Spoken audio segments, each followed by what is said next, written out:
Warning.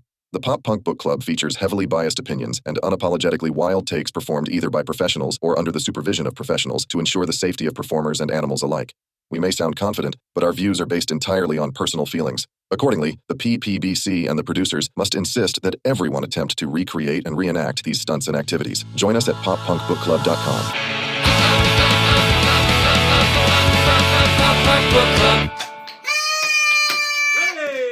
Welcome to the book club. Hey, it's the first episode ever. My name's Jason. This is Sam. We've been friends since high school. Been how many years now? 20? Yeah, at least. We connected a lot on music, specifically pop punk music. And in 2020, when I was feeling a little bit nostalgic, I decided to go back and listen to a lot of pop punk albums from when I was a kid. And some of them were pretty good, but there was one album in particular that made me reach out to Sam and say, "Hey man, have you listened to Does This Look Infected recently? Because it's still so good."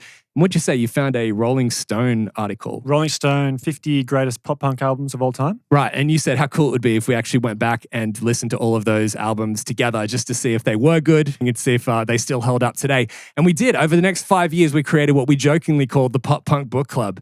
And it was great. We listened to a whole bunch of albums. It was really, really cool. But along that time, we had a bunch of friends say to us that we should turn it into a podcast of some sort so they could rate along with us.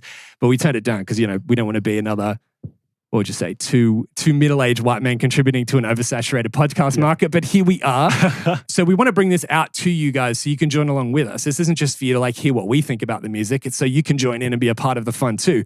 So every week we're going to be listening to a new album and rating it and doing it together. So if you want to know how to rate like we do, you can find out. If whatever platform you're listening to this on or watching on, you can go and there'll be an episode there already called How to Rate Like We Do, and you can figure it out. It's real easy. You rate really subjectively about how you personally feel about the albums. But when we're talking about the order of the episodes and what specific order we'll do the albums in, Sam suggested starting with Does This Look Infected because it was the album that started it all. And we thought, what better person to come and sit down and chat about the album with us other than Stevo32 himself. So welcome to the studio, Stevo. How you doing? Welcome to the dollhouse, as you said. Yes, the dollhouse. Welcome to the dollhouse. I feel like this is reminding me of like a Silence of the Lambs kind of thing. Well, it is a bit weird. It's like, do you want to come sit and hang out with us? And I've realized once you walked in, when he walked in and had a look at the studio before, I went, I see exactly what this looks like. Looks like we are some obsessed people, but we've got a lot of Stevo here in the studio, and now we have completed the trifecta. All right, I'm honored. Thank you for having me. Did you get a bit of his hair on the way in for the shrine thing that we're building? I was going to cut some, but... Okay. Yeah, I left my knickers out there. So I just have to say thank you so much for being here. It is absolutely unreal to think that the stars aligned to be able to get you in the room with us today, which is just so cool. Well, hold on. You should say how it happened, though. I'll say. Yeah. So I was going through my Instagram messages, and then I saw a message saying, sort of what you explained in the intro, and then I saw there was a link. So I clicked the link to a private YouTube video of you two guys in this room saying, "Mate, you've got to come, mate. Like, I know you're in Australia. You got to come." Like me. And I was like, I showed it to my wife, and she's like, "You got to go." So thanks to Jesse for making it happen. But we were actually, because like I said, we were driving through anyway, so it just worked out. Oh, it's unbelievable. I couldn't believe how perfect it was. And that was only a week ago. 2 weeks ago? Yeah, it was pretty recently. Yeah. And we've been talking about this for so long that it was always like, when do I reach out and how do we make it happen? And the stars aligned and it was amazing. Yeah. So this studio here is actually built underneath my parents' house. So I grew up in a room just over there. And that was the album that, the room that I listened to this album in and fell in love with. If I could tell my 15-year-old self that Stevo32 would be in my house chatting about that album. That sounds really creepy. Yeah. 15-year-old boy. It's true. Stevo's coming. He's coming. He's inevitable. And his face is on your pillow. Yeah, true. Well, that's more recent. Look, this looks awful. It's one of those Seinfeld episodes. But you can, look, I promise you'll go home safely to your wife. Because she was concerned. Yeah. She's like, hopefully they don't know. Yeah, no, I brought my whistle. Don't worry. But it's crazy to me that you're even in Australia, because I found that out through your YouTube channel. You were going through a bunch of your gear and you said, when I bought this drum kit, it was the only thing I could pick up from, and I think you said Craigslist, and I just assumed you're in LA still. Yeah. And then you said in Australia, and I went, what? And straight away I just called Sam and I was like, we could make this happen. It could happen possibly. Yeah, I've been here for 5 years.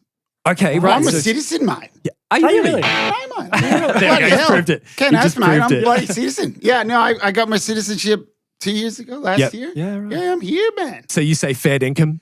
I am fair dinkum. Oh, he's a true citizen. Yeah, man. No worries. Dude, I reckon. You reckon? So you much. reckon? I never reckoned before in my life. And now I reckon several times a day. Do you enjoy reckoning? I do. Yeah. I there's so many funny things. Like my wife used to get made fun of, not made fun of, but playfully they would when we lived in the States, just her little sayings and things. And now I get it, and I love the free swearing, like the liberal use of words that are so offensive and verboten everywhere else, because in a way, the sensitivity and the being overly concerned about how you might say something and how it might be interpreted, for a person like me is often tricky. Yeah. But the other day I was talking to two friends of mine who, and I was in a group chat with 4 musicians, and I was up in Byron Bay. The other one was in it's like South Durham, so South Coast. Okay.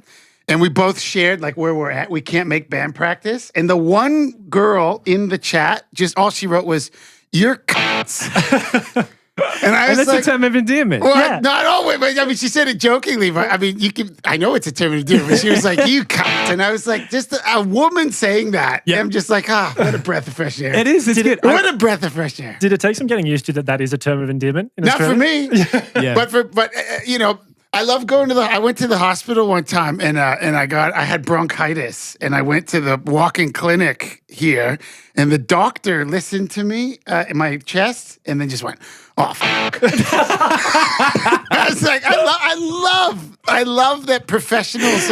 I'll give you one more. My son had to have ear surgery to have a grommets put in his ears. And then 3 weeks later, he was booked to have 2 teeth removed. And I went to the anesthesiologist and I said, "Can I just pull you aside for a second? I got a question." He's like a blokey Aussie guy. I said, "He's doing the anesthesia now. He's got to do it again in a month. Is that okay?" And he goes, "Mate, when you get really fucked up, you think you can't do it every weekend, but you can't. You kind of can." I was like, "That's my son. You're a doctor." But I know exactly what you're talking about. Thank you for putting it in language that I will understand. I've always thought that, like, out of the entire world, Australians and Canadians are like spiritual, heavily connected insofar as like personality goes. Yeah, we're a little bit more polite. And we Sure. and we wouldn't say that word in front of the lady folk. No. And I don't Yeah, think the okay. lady folk would say that word. So you guys. Personally, I wouldn't either, but I appreciate But my that it's wife part of says our it all the culture. time. My wife, she fair talks enough. like a pirate. Yeah. That's why I love her. Anyway, I went to the doctors the other day. Funny you say that. And one of the doctors was sitting on this straddle chair. And as he pulled up closer, he went, "Oh, fucking hell." And I went, "Are you right?" And he goes, "I just keep squashing my nuts, man." I was like, "You all right?" but I love that. Like, there's no sort of stuffiness between certain, like a doctor and a brickie, they'll hang out. But It's what does like, it do? It immediately lowers your stress and everything. You feel like you know them and you can trust them more. It's a cool thing. Speaking of psychology, you ever read the Steven Pinker book? Yep. I can't remember what one it is, how the brain works, how the mind works, something like that. And he goes into swearing and how the part of the brain that is involved with swearing, I think it's like the basal ganglia, and then he talks about other parts of the brain. He's like, that's the part of the brain. Like if a cat gets the tail stomped on, their part of the brain, that's the meow part. Right? That's the part that activates when you get angry. And so he gets into all the swearing and why we swear and everything. But then he gets into a section of, I can't remember what word he used to describe, but it's basically if you start swearing around people, what you're really saying is, we can say anything in this conversation. Yeah. There's no inhibition here. Let's talk. Like, you can say anything you want. And that's what I like about it. It's actually that aspect that I find not only endearing, but comfortable. Yeah. Because if you're hanging out, I like a lot of friends in the States who are gosh people. They say gosh. Gosh. And I'm just like, there's no way I'm making it through this. That would be so jarring. Yeah. It's hard. You got to mind your P's and Q's. Anyway, so we're here. I'm here. Thank you for bringing out are you doing the confetti for just the first one? Yeah. Our confetti, our whole budget's blown on this festival. I mean, especially $20, $25. I mean, this ain't a trip to the dollar store. Oh man, but no, yeah. So this is just for the first episode. It's very much to the metaphorical red carpet, if you will, to roll down for you, but also to celebrate the first episode of what we hope will be a long running thing every week, going through a new pop punk album. You've set the bar pretty high. People are going to be disappointed with everything going forward. But next week they've just got to do with us. Do you want this? You reckon we should just give it up after this one? Yeah, that's right. Okay. Just All retire. right, thanks so much for watching the one and only. All right, so does this look infected? How many years ago now was it that it came out? So it's 2002. 2002. So that's what, 23 years ago. Math's still good. You can still do some good math. That's good. Does it feel like it's been that long for you? Or has it been like you've had so many life chapters that it just feels... I mean, I guess it's been that long. I don't really think of it that way. I guess. I mean, it seems like a lifetime ago in a sense, because I left the band in 2013 and then had kids. And now, I mean, look, I'm a dad now. you know? And so it was a long time ago that we had the album and did the tour. But looking back, that's my favorite Sum 41 album. Yeah? Yeah. Wow. Like I listened to them all for the first time, all the ones that I was involved with. So from Half Hour Power to Screaming Bloody Murder. And, I wanted to see which one I liked the best. And that one was the closest one to the kind of music that we listen to. Because All Killer No Filler, I mean, you guys, this is a pop punk thing. We didn't really listen to pop punk. I listened to, Derek and I started Sum 41 after going to Warped Tour.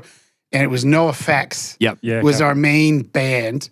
And Pennywise. Yeah, Derek's always said Pennywise was a huge Pennywise, influence. Lagwagon, that kind of stuff. And Lagwagon, I think, had a bit of poppiness to them, but it was still hard, fast and aggressive. But No Effects, really. And the album that we were obsessed with early on was an album called Ribbed, which is before White Trash 2 Heaves and a Bean, I think. And, I mean, that's a pretty rocking album. And so when... I loved Fat Lip. I thought that was fun because we were also really into the Beastie Boys. Yeah. I was going to ask about that, the rap influence, because it's obviously... I mean, it was just in the 90s. I mean, well, here's the thing. In the 80s, so I was born 81. So the first music that I discovered, aside from what my parents were listening to, which is stuff I still listen to, which is Golden Oldies and Motown and things like that. I love that. But the first music that I discovered on my own was what was on the radio at the time, which was 80s hip-hop. That's what we loved. And then I got into rock later with Nirvana and stuff like that. But the first thing that we were all into when we were maybe 10 was hip hop. And so then we got into the Beastie Boys, which was a punk hip hop hybrid. The Beastie Boys started as a hardcore band in New York. They always had a punk song on the record, even on, Ill Communication or whatever. Paul's Boutique, they don't have a punk song so much, but they have Looking Down a Barrel of a Gun, which is a pretty rockin' type of song.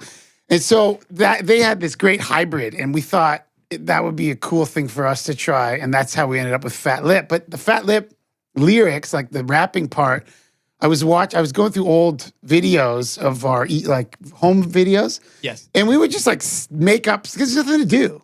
There's no iPhone. You don't just sit there and scroll. There was nothing to do. So we would be like, let's make a rap song. And so those lyrics, we probably wrote them in 1998. And then it became a song that came out.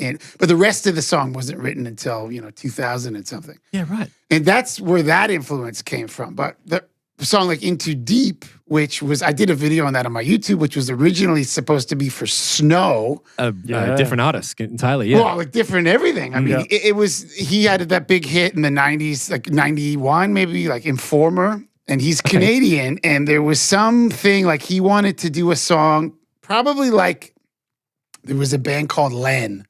I know Len, yeah. Still My Sunshine? So Mark Costanzo, who was the singer of that band, was one of the two guys that discovered us. Yep. And then he was in the band for a minute. We kicked him out. It was hilarious. Somebody quit and it was maybe before we had Cone or before we had Dave. I can't remember. Maybe it was before we had Dave, and Mark filled in because he could play guitar and stuff. And then it just wasn't he was awesome, but it just wasn't working. And so we called him. He's like, "Are you guys kicking me out of the band?" He didn't care. And then he went on and did he was always doing Len. And then Len exploded, and that song still is all over. It's an amazing song, commercials and stuff. And I think Snow was I want to do something like that, like a pop hip hop thing. And he somehow got into contact with Derek and our manager at the time, and they started working on the song that came to be Into Deep. Never worked out with Snow. And then when we were recording All Killer, we needed more songs. And somebody was like, why don't we do that one, but make it more Sum 41 sounding? But that's really poppy to me. That to me is like In Too Deep is very poppy. Yeah, right. Like for my style, I wouldn't really listen to a song like that. Sure. Yeah. But then when we went to do the next album, we didn't want to keep doing In Too Deeps, even though I think if we did that, we probably would have, like the label would have been happy. I was going to say, what was the label's thought of you bringing such a different sound to them so quickly after?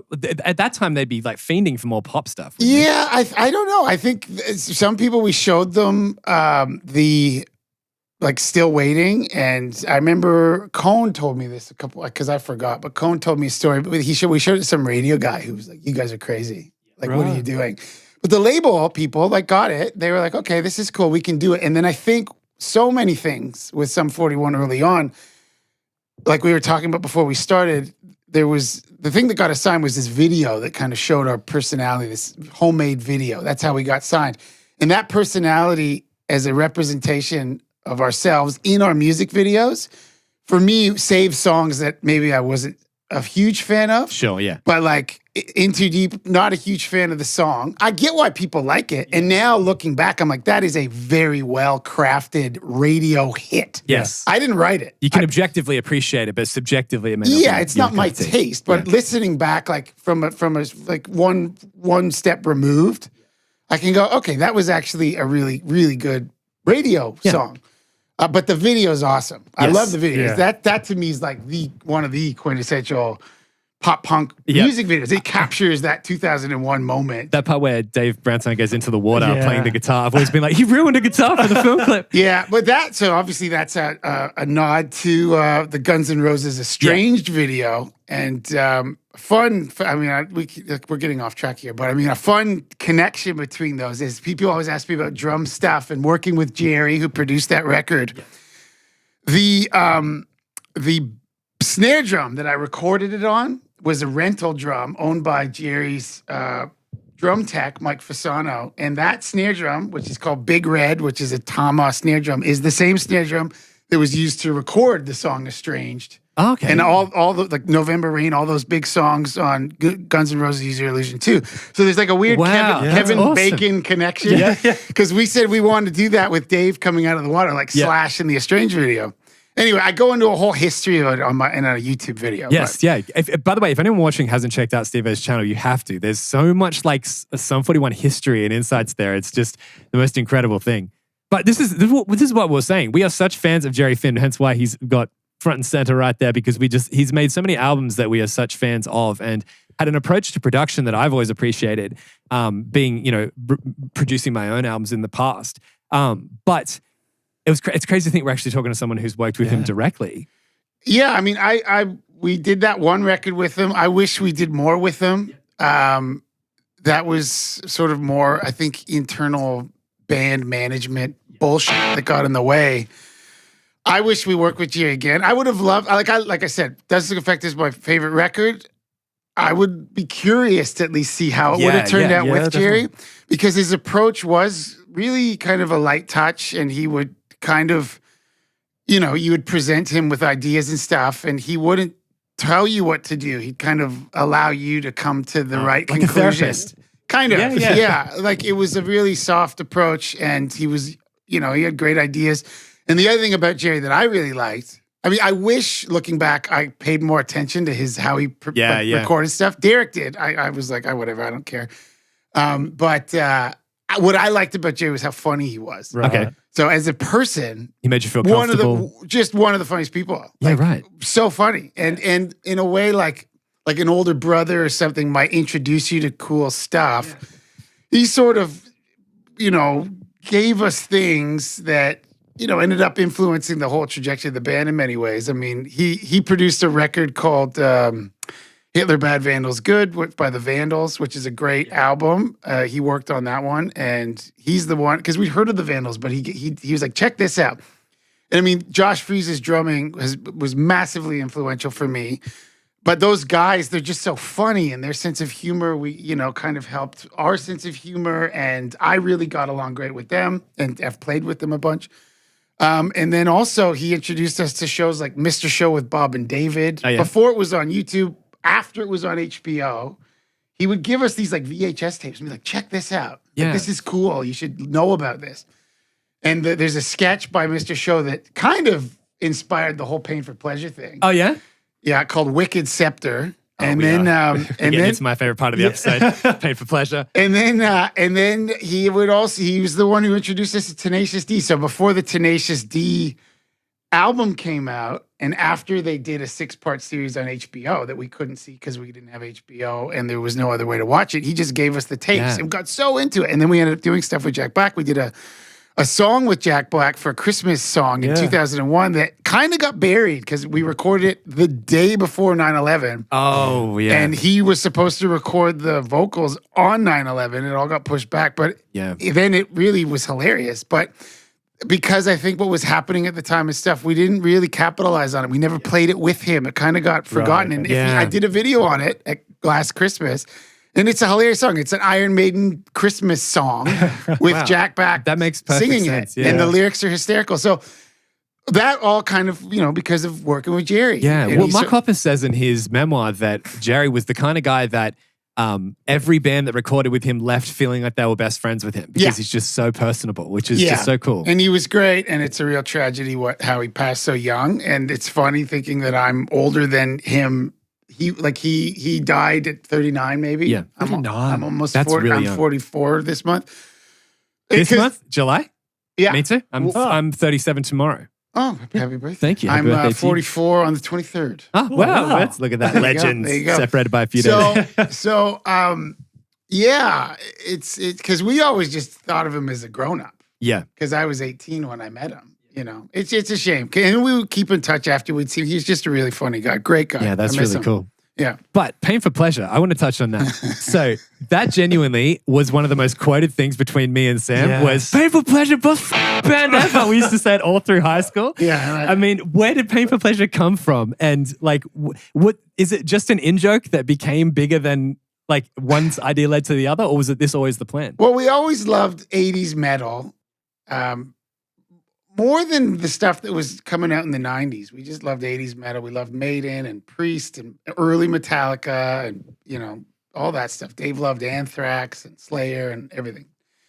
And then, so we would put these little, we on a half-hour power, it started earlier than that, but on half-hour power, we had these instrumental metal. Yeah. We're like, let's do like a Maiden, like galloping thing. And so when it came time to do All Killer, No Filler, we had another instrumental that David named Pain for Pleasure. And as we were listening to the music, I just thought, wouldn't it be funny if there were lyrics? Not, let's record it. Like, I want to make the guys laugh right now. So I went into the bathroom and I just wrote what ended up being the lyrics. And while they were listening to it back, I just started singing it. Oh, wow. And they were all dying. And they were like, we have to record that right now. That's awesome. So So they might full have- creative inspiration. Yeah, so they might have reworked it slightly so that it would work with vocals over it. But originally it was just supposed to be an instrumental thing. Yep. And then, and so I sing the lyrics, but that really high note at the end, that's Dave, because he can do that. And then when we were doing the music video for Fat Lip, we said to Klassfeld, the director, it was a 2-day shoot. And at the end of the second day, we said, is it possible if we could just shoot a music video? Okay, is it possible if we could shoot a music video for our heavy metal band, Pain for Pleasure? He's like, this is the end of 2 long days. Everybody wants to go home. You get one take. Yep. And so that's what happened. And we just did it, and that's all it was. And so then when he edited it together, he put it all together. And this was still when MTV and TRL and all that stuff was just such a massive thing. And they would play the whole thing with that a cappella rapping stuff at the beginning, into the song, and then into Pain for Pleasure. And it just became a thing. It was just like I think, again, it was another thing that people would watch, and they just thought it was fun and funny. It was so funny. Yeah. Because the other night we met up to do prep for this podcast, and we ended up watching the Live in Tokyo DVD, which I hadn't seen in forever. But I remember watching that as teenagers at one of our friends' houses. We sat and watched the entire thing, which I don't think I was notorious for buying albums and listening to like one song. Yeah, right. So with live DVDs, I do the same thing, just to watch a couple of songs. But I don't think I'd watched it through, but it just grabbed my attention. It was such a powerful set. And then we were watching that the other night and found the Pain for Pleasure documentary thing again. And you were just like in flow state, just hilarious, like when you're in the bathroom yelling and the girls come in and then you're trying to kick them out and then you're embarrassed. Like so much funny stuff is just, to me that just, and it sums up the era and like, it's more than just like a funny skit. It's like reminds me of hanging out with friends and joking around. It's And so influential on our sense of humor as well. 100%. And so quotable. Yep. If he's got the balls to let me, I've got the balls. Yeah. That's a Lemmy quote, actually. Oh, yeah? Yeah. He's got Lemmy the balls from to let me. Motorhead. It was asked if he would be interested in variety of partners. And he said, yeah, if she's got the balls to let me, I've got the balls to let her. And it might have even been Jerry who told me that. And so we would say that. There, back in those days in particular, I think when the bands, so much of the band's personality, collective personality was just what's funny. Yeah, 100%. Let's do that. That's why the cover of the album is us doing those faces and we used to just do that for fun. Yeah, right. And at the time, particularly on TRL, I mean, it was Backstreet Boys and N.Sync and everything was airbrushed and glossy. We were like, let's put the ugliest photos of us on the cover of the album. And the same thing with Does This Look Infected? I think it was Derek's idea to do a zombie thing. It doesn't have anything to do with any song. I think it's a pretty fair visual representation of the sound of the album, though. I think it's pretty aligned. Sure, but he just said, why don't we do a zombie thing? And so we did a photo shoot with a bunch of fans in the UK, and it was all prosthetics, and it took the day and stuff. And then when we got the photos back, we saw that photo of me pointing at my head, and the title of the album, Derek said, that was his idea. And he said, I was thinking of this as an album title, Does This Look Infected? Because it was like you were asking a question or something. It looked like you were asking a question. Yeah, I can't remember the order, but I think he had the title first maybe, but then we saw that photo and we were like, that's the best photo. Yeah. And so that's how I ended up on the cover. Yeah. It's interesting because you're on the cover of Half Hour Power as well. Yeah. Yeah, that's 3 albums in a row. You're on the front cover. Well, we're all on All Killer. I'm on a Half Hour Power, and then I was on this one, and I think maybe we were like that. Okay. That's enough. When you got up to Chuck, were you pushing to be on the front cover as well? No, I mean, I can't remember. I think I helped design the Chuck one. I can't remember. That's not my favorite album cover. And then the Screenplay Murder one, because people have these crazy conspiracy theories. Somebody was like, is that your hand on the cover? I'm like, that's the woman's hand. Interesting. I have delicate hands. Well, you conditioned them off the previous albums to always expect you on the front. That's funny. How often did you do Pain for Pleasure stuff live dressed up in character? Was that only... I can't remember. We did a bunch of tours. It's hard to squeeze into the leather pants when you're sweaty. So often we would maybe just do it. We would sing it and play. Like I would switch with Derek at first. He would play the drums and then I would sing. And then he stopped doing that. And my drum tech would do it. And he might come out in a costume or whatever. But we didn't do it as much. Maybe early Does This Affect the Era? We might have done it in full regalia, but we stopped after a while. Yeah. It was such a cool way to see you end the set with Pain for Pleasure coming out. It's just I don't know, no other band was doing stuff like that. I mean, bands did like little funny characters or skits or putting on funny personas, but you guys like really lent into it. And the whole idea of it being this parallel was just hilarious. It also really allowed you to show off your personality, which is harder to do from behind a drum kit. But I think a lot of people, as you said, because that initial tape got you signed from showing your personalities, this was a great way to kind of bring that to the stage. Yeah, I just think that was part of it. That was so much of it. The thing, so the thing that got us signed was this EPK, electronic press kit, which is a fancy way of just saying it was a VHS tape that had been edited together with all these home movies that we didn't make for any reason. We just did that because my dad had a video camera. We were like, let's go egg houses and film it. Yeah. I can't believe you guys robbed that store with water pistols. That is one of the we would do the stupidest shit. We would squirt people with water guns. Yeah. I saw a video of somebody doing that in 2025. I was like, that's a bad idea. Yeah, that's what I'm thinking in 2025. Now. Don't do that. That's funny. Someone will shoot you for real. But we put somebody, I can't remember whose idea it was put that together. Let's send that out. Because we'd sent a demo out of just like a cassette tape. Same cover as the Half Hour Power cover on the cassette with me and the explosion in the background. It had Makes No Difference, Summer, and a couple other songs I don't remember, and got no response. And then we were like, well, that was it, I guess. That was our shot. And then somebody said, why don't you put this video together of you guys acting crazy in your town, and then put the music on top of that. Sent that out. Yeah. Every label wanted to sign. Yeah. Around that same time, CKY, the Bam Margera videos were coming out, and he said it was that it was a way to make people like who didn't watch skateboarding videos get into watching them by putting all the stunts over the top in between skateboarding footage. It's a similar approach. Yeah, I mean, we'd not heard of them, and I mean, I think our thing happened before that. I'm not sure, but we didn't know. I think a lot of people were doing that. Yeah. Like there were kids who there were video cameras, Sony cams, everywhere, and you'd make a music video. And I just think when kids saw it, they were like, "We do that." Yeah, and when record label people saw it, they're like, "We can sell this to kids who do that." Yeah, you know, and it just became such a marketable thing. Whereas when we sent out the tape, they're like, "Who's this band? I don't know anything about this band. Why should I care about Why? this? Because this is it doesn't. It's not about the music. The music is one part of it. You like I like Neil Young because I like the songs. Yeah. I also like him. You know what I mean? Like I like there's something about the artist as well.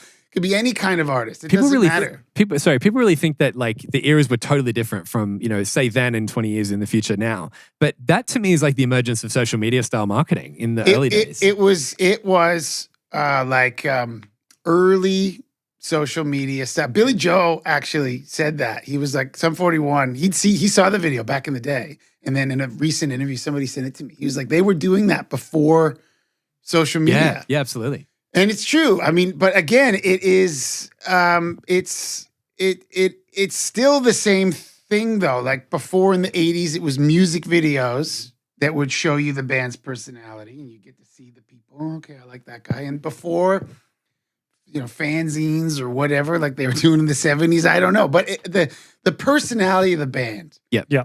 Led Zeppelin. I mean, like Bonzo is awesome as a drummer, but he's such a character as well. You love him. And that's what you tell your friends about. The music is good, but the funny quotes and the lines make the music live outside of the music. We were just talking about Pennywise. I love Pennywise, and I loved Pennywise before I knew Fletcher. But now that I know Fletcher, it's a lot more fun to talk about Pennywise. And we often say that like the bands that we connect with are ones where we felt like we knew the band's personality a bit more. Like 100%. You guys and Blink, we felt like we saw so much of your personalities, where there were certain other bands where like we liked the music, but maybe they didn't show their personalities as much. Which we only allowed us to connect with them so far. Well, and sometimes the band doesn't have a personality. Yeah. True. Like not everybody who's a musician has a personality. Yeah. Often they don't. They're awkward. The music is the way to express that. That's how they express themselves. They express themselves through this medium. But a lot of them, who knows where they are on the spectrum. They might not have the best social skills. Yeah. And so Blink was a great example of, and I think if there was no Blink, there would be no Sum 41. I mean, the labels were like, we need one of those, right? And I think they signed a bunch of them, but with us, they had a band that, had the music, but then also had all this funny stuff that we were open to do. Because looking back, of all the things that I'm proud of, I mean, the music videos, there's 5 that I think are great.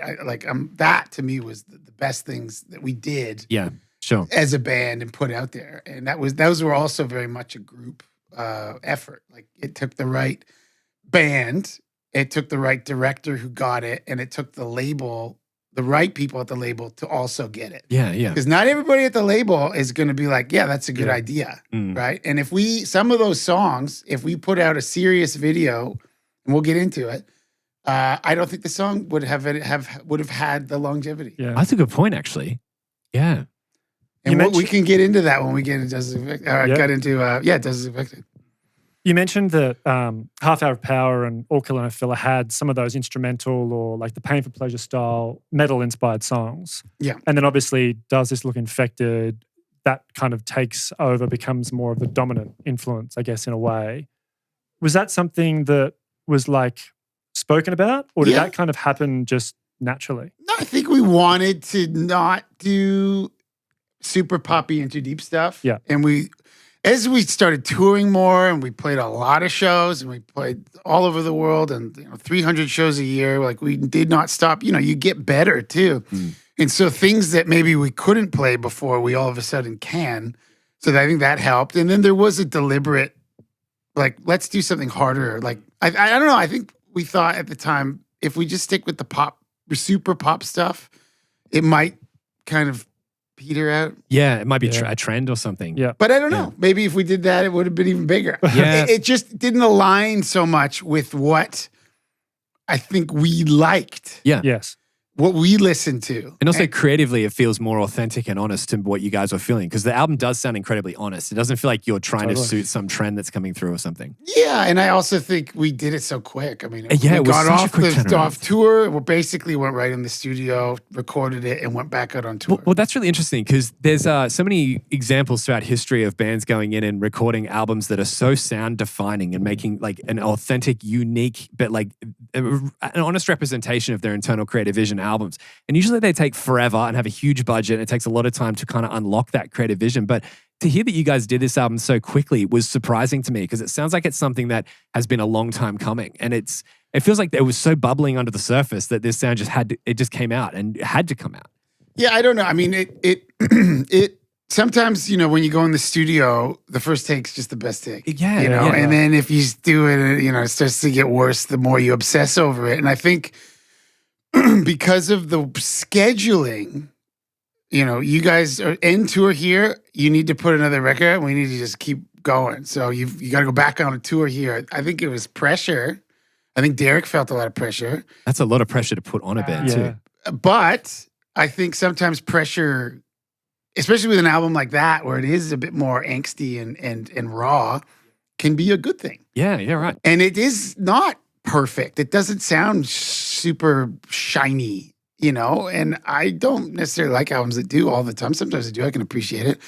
But I think that maybe that feeling was injected into it just because it was. And it had issues recording. There were recording issues. But like I've said before, it's my favorite one that we did. I think this is the album that I had a lot of friends that, as I grew up listening to a whole bunch of music because of my family's influence, but I personally really liked like punk and pop punk stuff. And I had a lot of friends of mine that were like, oh, he just likes pop punk. I'm into metal. And I said, well, have you heard Sum 41? Like, Sum 41, no. Like, I wouldn't listen to any pop punk band. I'm like, well, if you said you hadn't heard them, how you know you don't like them? But anyway, then I showed one of my friends who was the biggest, most stereotypically closed-minded metalhead elitist. I showed him you guys doing the MTV Icon and playing through the Metallica medley. And he genuinely, but in that 3.5 minutes or whatever, came out of it being like, all right, so what did you say that album was called? And he ended up really liking it, you guys, because of the respect he had for that, but also then went and Does This Look Infected was such a good insight into that you guys were more than what maybe the pop side singles may have portrayed you as. I mean, I get this tribalism of music people, right? You want to fit in and you need an identity and you land on metal. That's your thing. And you gatekeep because it's sometimes with like a religious person, like if you start picking away at it, the whole architecture falls and then to give away that infrastructure is to give away a part of yourself. Yeah. And the part of the infrastructure is actually shielding a very frightened self, right? And so I think that's what's at the very base of all this shit. I don't care. I love it. If it's good, I like it. If it's good, it's good, yeah. And I don't like most things because I don't think most things are good. But if it's good, I like it. And I love all styles of music. And so I know metal guys like that. I know jazz guys like that. Yeah. Jazz guys and metal guys are like the same guy. They just listen to different music. They're the same guy. It's just one's wearing corduroy, the other one's wearing leather. Yeah. And so, But Sum 41 has always been into different styles of music. And Dave, when we met him, his nickname before he was Brown Sound, before he was in the band, was Death Metal Dave. That's what we used to call him. So he could play all that stuff in high school. And when he joined the band, we would, we were kids for just for fun. We would play Maiden songs. We would play Metallica songs. And when you start playing that stuff, as well as NoFX songs that have like, when you're a musician, from a drummer's perspective, there's not a huge difference between a NoFX song and a Metallica song. Not really. Yeah, sure. Not really, right? And there's not a huge difference between that song and a Foo Fighters song. Okay. It's your eighth notes on the hi-hat and a backbeat on 2 and 4. The beat's going to be like du-du-ka, or du-du-ka, du-du-ka, or du-ka, du-du-ka. Yeah. Those are the 4, right? Then there's different fills and then maybe some double bass. But otherwise, it's close. Maybe the tempo changes. So from my perspective, it's not all that different. Tempo-wise, it can be. But once we could comfortably play fast, it opened up tons. I mean, but even this, I did a video the other day on the half-hour Power CD release party where we stripped. Yeah. And I just played an album cut off of Half Hour Power that I just like, the song called Dave's Possessed Hair. And it goes into what we're all about, which is like a rap song. And I hadn't played that song. I haven't played that song in 20 years, maybe long. I can't remember when we stopped, because when we started recording more songs, old songs come off the set list. Yeah. And newer, more popular songs take precedence. And so we stopped playing Dave's Possessed Hair in 2001. Right. And I haven't played it since then. And I was like, this song's fast. It's Like, this is a fast song. And so, we were playing fast stuff early on. And if you can do that, right, you can play Metallica. You can, as long as you get the double bass going, which is its own challenge. But a lot of Metallica songs don't even need double bass. So when we did the Metallica MTV Icon thing, that was in 2003, 2? Around that time, it was around when Saint Anger came out. The year before, they asked us to do the Aerosmith one. Okay. And I love Aerosmith. But Metallica's Metallica. Yeah. And like Metallica was such a massive influence to everybody who was into rock in the 90s. The Black Album was huge.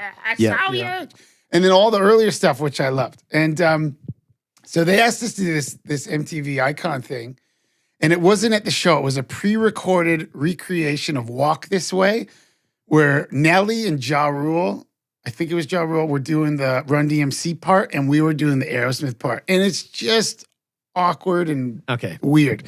So then when we found out they were doing Metallica, I mean, we'd been on the road for another year and a half after that. Our chops were up. We put out that record. We were doing more heavy stuff, and we were like, we need to play this. They're like, oh, you did it last year. And we're like, please let us play this. And somehow, I don't know who, our A&R guy, Louis Largent, who was absolutely fantastic. He totally got us. He came up with so many of those early ideas that were fun. He used to be the host of a show called 120 Minutes on MTV, which is a big show. I think maybe Headbangers Ball, can't remember. Maybe he knew somebody, pulled some strings, and we ended up opening the show. And, we are playing as they walk out. I know. That's the craziest part. Felt awesome. Yeah. Like, was it nerve-wracking though? No. It was fun. Like, it was exciting. You know? It was like, this is awesome. There's a moment where they're walking down that Kirk Hammett turns to you and throws up the whole dancing. I'm like, that is one of the coolest things to say, that you're playing a Metallica song to Metallica and they respond in that way. And I think it was another one of those things, because everybody would say that about us. They would be like, oh, God. I remember when we did the Rob Halford thing at the 20th anniversary. Oh, yeah, we were watching that We knew going into this stuff, no one was going to like us. Right? Because we're the new band. It's the 20th anniversary of MTV. We've been around for 5 minutes. No one's going to care. What can we do that will get people excited? And I remember, I'll never forget the expression of this guy, front row center. He's in a chair, just sitting there. Like, they introduce us. He's bored out of his mind. And then we go into the BC Boys thing, and he kind of perks up. He's like, oh, this was unexpected. And then when we switch and Tommy Lee comes out, this guy loses his mind. Right. And then when we switch again and we start playing You Got Nothing Coming and Halford comes out, I mean, this guy, I will never forget to watch the evolution of I am the most bored person in the world to his head. He had to peel it off the ceiling. You're like somebody wants the king of winning people over. Well, and we would always sort of approach it like that. We were like, what can we do that'll be different? And so we said, well, play one song. It might, like, their songs are long. Yeah. Like, why don't we do 4? Yeah. And do a medley. And because they want, and like, let's get like through, like, we'll do For Whom the Bell Tolls. I think we went into something else, and then we went into Enter Sandman. And then we do Master of Puppets. Yeah. And we did it so that they were walking out as it was as it was Enter Sandman, and I mean, it was crazy. Yeah, so you could still see people like being like, "Okay, that's kind of cool." So you guys came up with the idea of the medley? Yes. Oh wow. Okay. Yeah. And that's it started. Awesome. No, it started because we couldn't pick a song. All right. And somebody was like, "Let's just do 4." Yeah. And we would do medleys all the time live. We would do. But that's also makes it, again, like, you guys are like geniuses of like creating content that's shareable, but it's like not just, hey, Sum 41 are playing a Metallica song for Metallica. Like, that's already pretty noteworthy. But to say they're doing a medley of 4 Metallica songs, it just increases you've got to see this element to the video. I think if there's any advice I could give, like, for what it's worth to anybody, because people ask, looking back, we would always try to, like, even going back to that EPK, I think maybe that was the first time we discovered it. It's if you just find a slightly different way, a hooky way Yes, exactly. to deliver something that can set you apart. And with us, we would often use comedy, which, we were all into jokes, but I would often be like, I would be like, okay, you want me to dance in my underwear? I'll do it. Yeah. But we were all open to the comedy aspect. But it doesn't have to be that. I mean, look at that. I mean, it doesn't even have to be as clever as what's the band that did the video where they're on the treadmills? I knew as soon as you said the band and did this. Okay, go. Right? Yes. Yeah. So they did it that way. Yeah. I mean, I don't remember the song. A lot of thought I remember the behind video. that. Yeah. And so whatever it is, and now the problem now is that everybody's doing it. You're competing against everybody. But if you just put your song out and it's just like, here's us, here's the song, better be a good fucking song. Because otherwise, I'm moving on to the other thing. Yeah. And we were doing that back then because we went into stuff knowing no one's gonna like us. No one cares. We would play shows. I remember we would play like our first festivals. We would be first on. There'd be nobody there. They're opening the gate and they're like, you're on. And there'd be one security guard. We're like, we're playing for that guy. Yeah. And that's the approach. And we would try and make the huge muscly security guard laugh. Yeah. Like, we're playing for you. We talk to him. Hey, you go. You like this? And if you can do that and kind of have that self-deprecating approach where it's not, because if you don't, it'll just kill your soul. Exactly. But so many times it's the opposite where people think people are going to love us and they're disappointed when sometimes it's hard to win people over. But it seems because you guys are coming in with a different approach, that would contribute to a lot of your success. I would be sure of that. Yeah, I think so. I think so. I mean, for my own opinion. But it's like, I remember I've heard other stand-up comedians talk about this. I tried stand-up for a little bit in 2016. And one thing that I discovered was that you're going to bomb. Hang on a minute. You just unlocked a memory. I think I watched that. We watched that, didn't we? Did you? I don't remember watching. I think I remember sending it to you. And yeah, I remember that. There's a video of you doing that in a comedy bar. I forgot all about that. That's so cool. Yeah, Was it like an open mic type thing? Yeah, it was like a show I did with a bunch of other people. And then we did, and you said, you're like, dude, there's some actually hilarious parts in this. Like, because we were like, can't believe, you didn't believe me when I said he was doing stand-up. Yeah. And so I did that. And I mean, listen, it was fun. And I learned a lot about, I've always liked being funny, but there's a way to be funny. Yeah. And you can really, and I use it now a lot on my channel. I write jokes and sort of deliver them. But I had 2 kids under 3 at the time. You're out all night. It didn't make sense for my lifestyle at the time. But I learned a lot. But one thing that I learned is that you're going to bomb. Right. Yeah. And I've heard other more experienced comedians talk about it, like Bill Burr. He's like, embrace the bomb. Yep. And once you can get into that and kind of actually have fun with it, it gets you through the worst thing. That's why most people don't get into comedies, because they're scared of that. Yeah. If you can get used to that and realize you're really just actually learning what the audience thinks is funny. It's only up from there. Yeah. Because you've hit the bottom. Yeah. And we sort of were doing that with our instinctive, our actual natural approach when we were young was just like, fuck it, who cares? Expect to bomb. Who cares? Let's play for that guy. Yeah. It's gonna be shit. Well, when you enjoy music, if you enjoy playing music that much, you don't usually care if there's no one there because playing's the fun part. You can find enjoyment in it. There's also the insulation of noise. When you're 4 guys and people can say, fuck you. You can turn the mic up, turn the amp up, play a little harder, you can drown them out.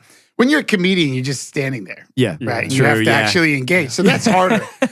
And I'm not saying I got good at it or that I was an expert at it. It's just something that I noticed. It's like and it applies to things in life. You're going to fuck up and fail at things, right? You just are. And so instead of being scared, and sometimes people don't do things because they're scared of that. Yeah. And I guess the overall approach is accept that you're going to do it, right? And then just, that's how you get better. Yeah, do it anyway. Do it anyway. Who cares? Just laugh right. at it. Make a joke of it. It's so much easier to laugh at yourself. If you can, laugh at yourself and it'll keep you out of the psychologist's chair. That's a good way to put it. So on this album... Although most comedians I know go to their psychologist too much. So I put out questions online on Reddit, on the Sum 41 Reddit and the Pop Punkers Reddit asking... We have a Reddit? What? Is it official? Like Sum 41 read the it. band read Yeah, it? yeah. No, I don't know if it's official, but it got recommended to me when I posted to Pop Punkers, and I was like, oh yeah, of course there'd be. Cool, There's a Reddit for everything. Okay. I don't. That's one of those ones that I just am like, I don't know what the fuck this is. Yeah. Like, Yeah, I don't it's know. I started my Discord. I'm like, I don't know what the fuck this is. I know how Instagram works. I know how YouTube works. Yep.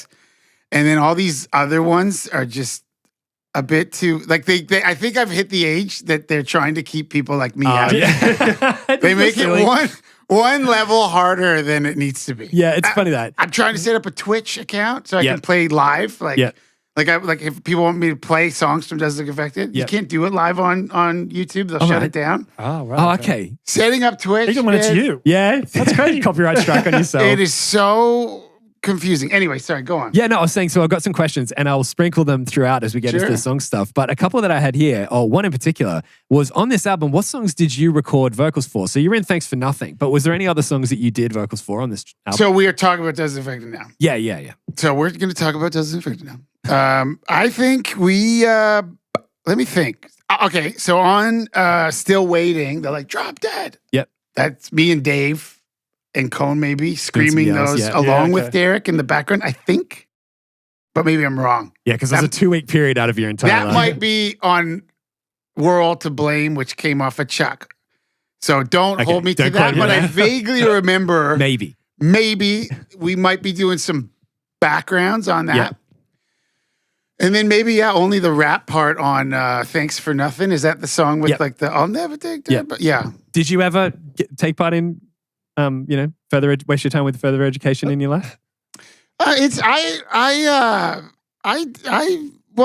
not in the sense that I went to school, but I'm actually into all sorts of nerdy things. Because you did real estate for a bit, right? Well, I did that. So I had to do that. That was more just because it was something my wife was doing and it just worked out given what we were doing at the time. We actually there was a bit of history. I like history. I'm a big history nerd. That's awesome. And mostly like wars and the worst things, but also music history I find interesting. And then we kind of got into architecture because we were living in a place called Palm Springs. And so we started restoring mid-century modern homes.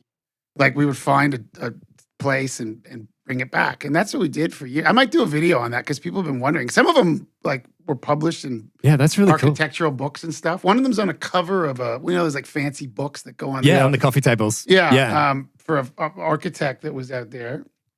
So I did that, but I've always wanted to go, like I've always had this like secret passion to like get like a history degree or something. That's awesome. But I've never had time. I'll do it when I'm older. I'd love to do that. Yeah. Because that's what I like. That's what I read about it as a hobby kind of thing. But none of us went to college. Yeah, that's cool. Because the idea of you doing real estate is kind of mind-blowing. Yeah. Like, I remember when you left Sum 41, we chatted about that. I'm like, oh, here's Stevo left Sum 41. And then you showed me, you're like, he's working in real estate now. And I was like, how wild would that be to get a house sold? And, you show up. You rock up for the inspection. Yeah. Well, I mean, I sort of left the band. I didn't want to do anything with music. I was so burnt out. I was like, I don't want to do anything. I didn't play my drums for 7 years. And then my wife started she's like a building designer.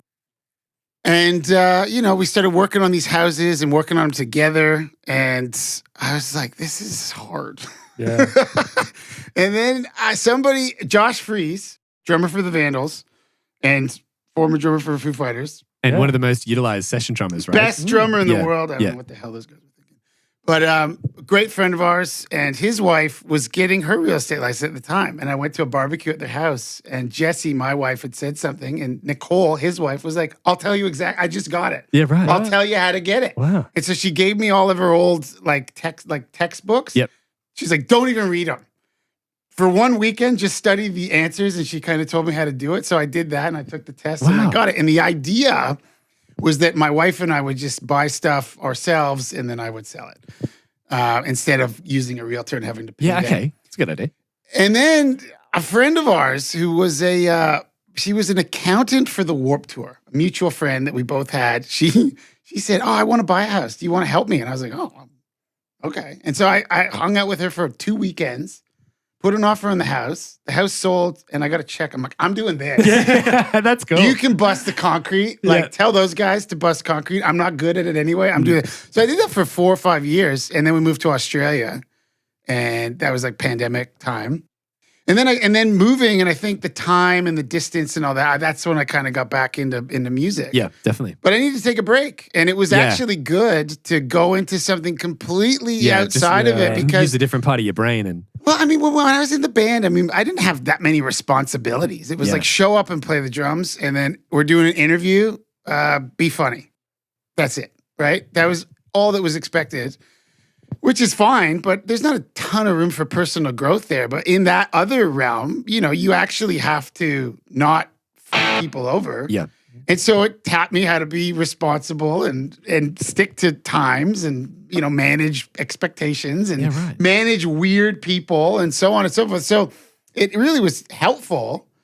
But when I was time to go, I was like, I'm fine. I don't need to do this anymore. It kind of gave you the refreshment you're looking for, I guess. Yeah, I just think that there's so many things that you can do in life, and it doesn't all have to. It's fun. It's almost like gambling. Yeah. Okay. Like, it's really like gambling, right? Because you're putting in an offer on a thing. There's a lot of money involved. Maximize your returns. And like, are you going to get it accepted? Boom! And then you have to hold it together, because for whatever reason. You have a psychology degree. You tell me, like, I don't have one, but whatever. You wrote a book and you said you did. You play one on TV, and so for like right away, there's just automatic animosity between these two parties, and just because they want me to change the light switch, it's like like it's all fine. We just give them $100 credit, and like you have to kind of keep it together across the finish line, and then when you get it across the finish line, sometimes you're like. And other times it falls apart. So there is this, it's like gambling. It's like a game of craps. I've never. And so that part of it, so if you have a gambling problem, maybe get do real it. But I did that. And then, I think I'd had enough time away from music that And I started to discover new kinds of music that I really love now. Yeah, right. In Palm Springs, because these are 1950s homes, and this was a kind of a playground for Rat Pack guys. Living there would always be these almost like parties that had a 50s influence. And the radio station that I listened to there was a big band station. So I started listening to jazz and stuff because it was on all the time, whether it be Ella Fitzgerald or Frank Sinatra or Chet Baker or whatever. And once you get into that, I grew up watching sort of musicals with my mom and everything too. So, and they listened to Bobby Darin and stuff. And so, I was familiar with it, but I got more and more into it. And then when we moved to Australia, it was the pandemic, I had free time. I was like, man, those jazz drummers are really good. Yep.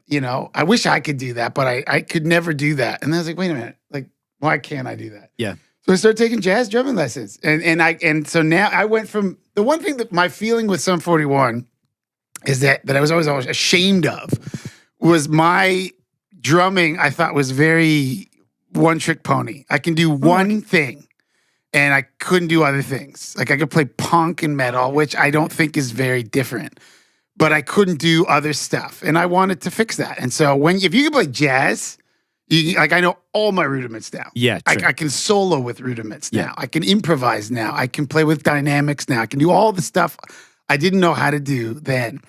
And so in a weird way, I'm a way better drummer now. I think I have to because I'm older.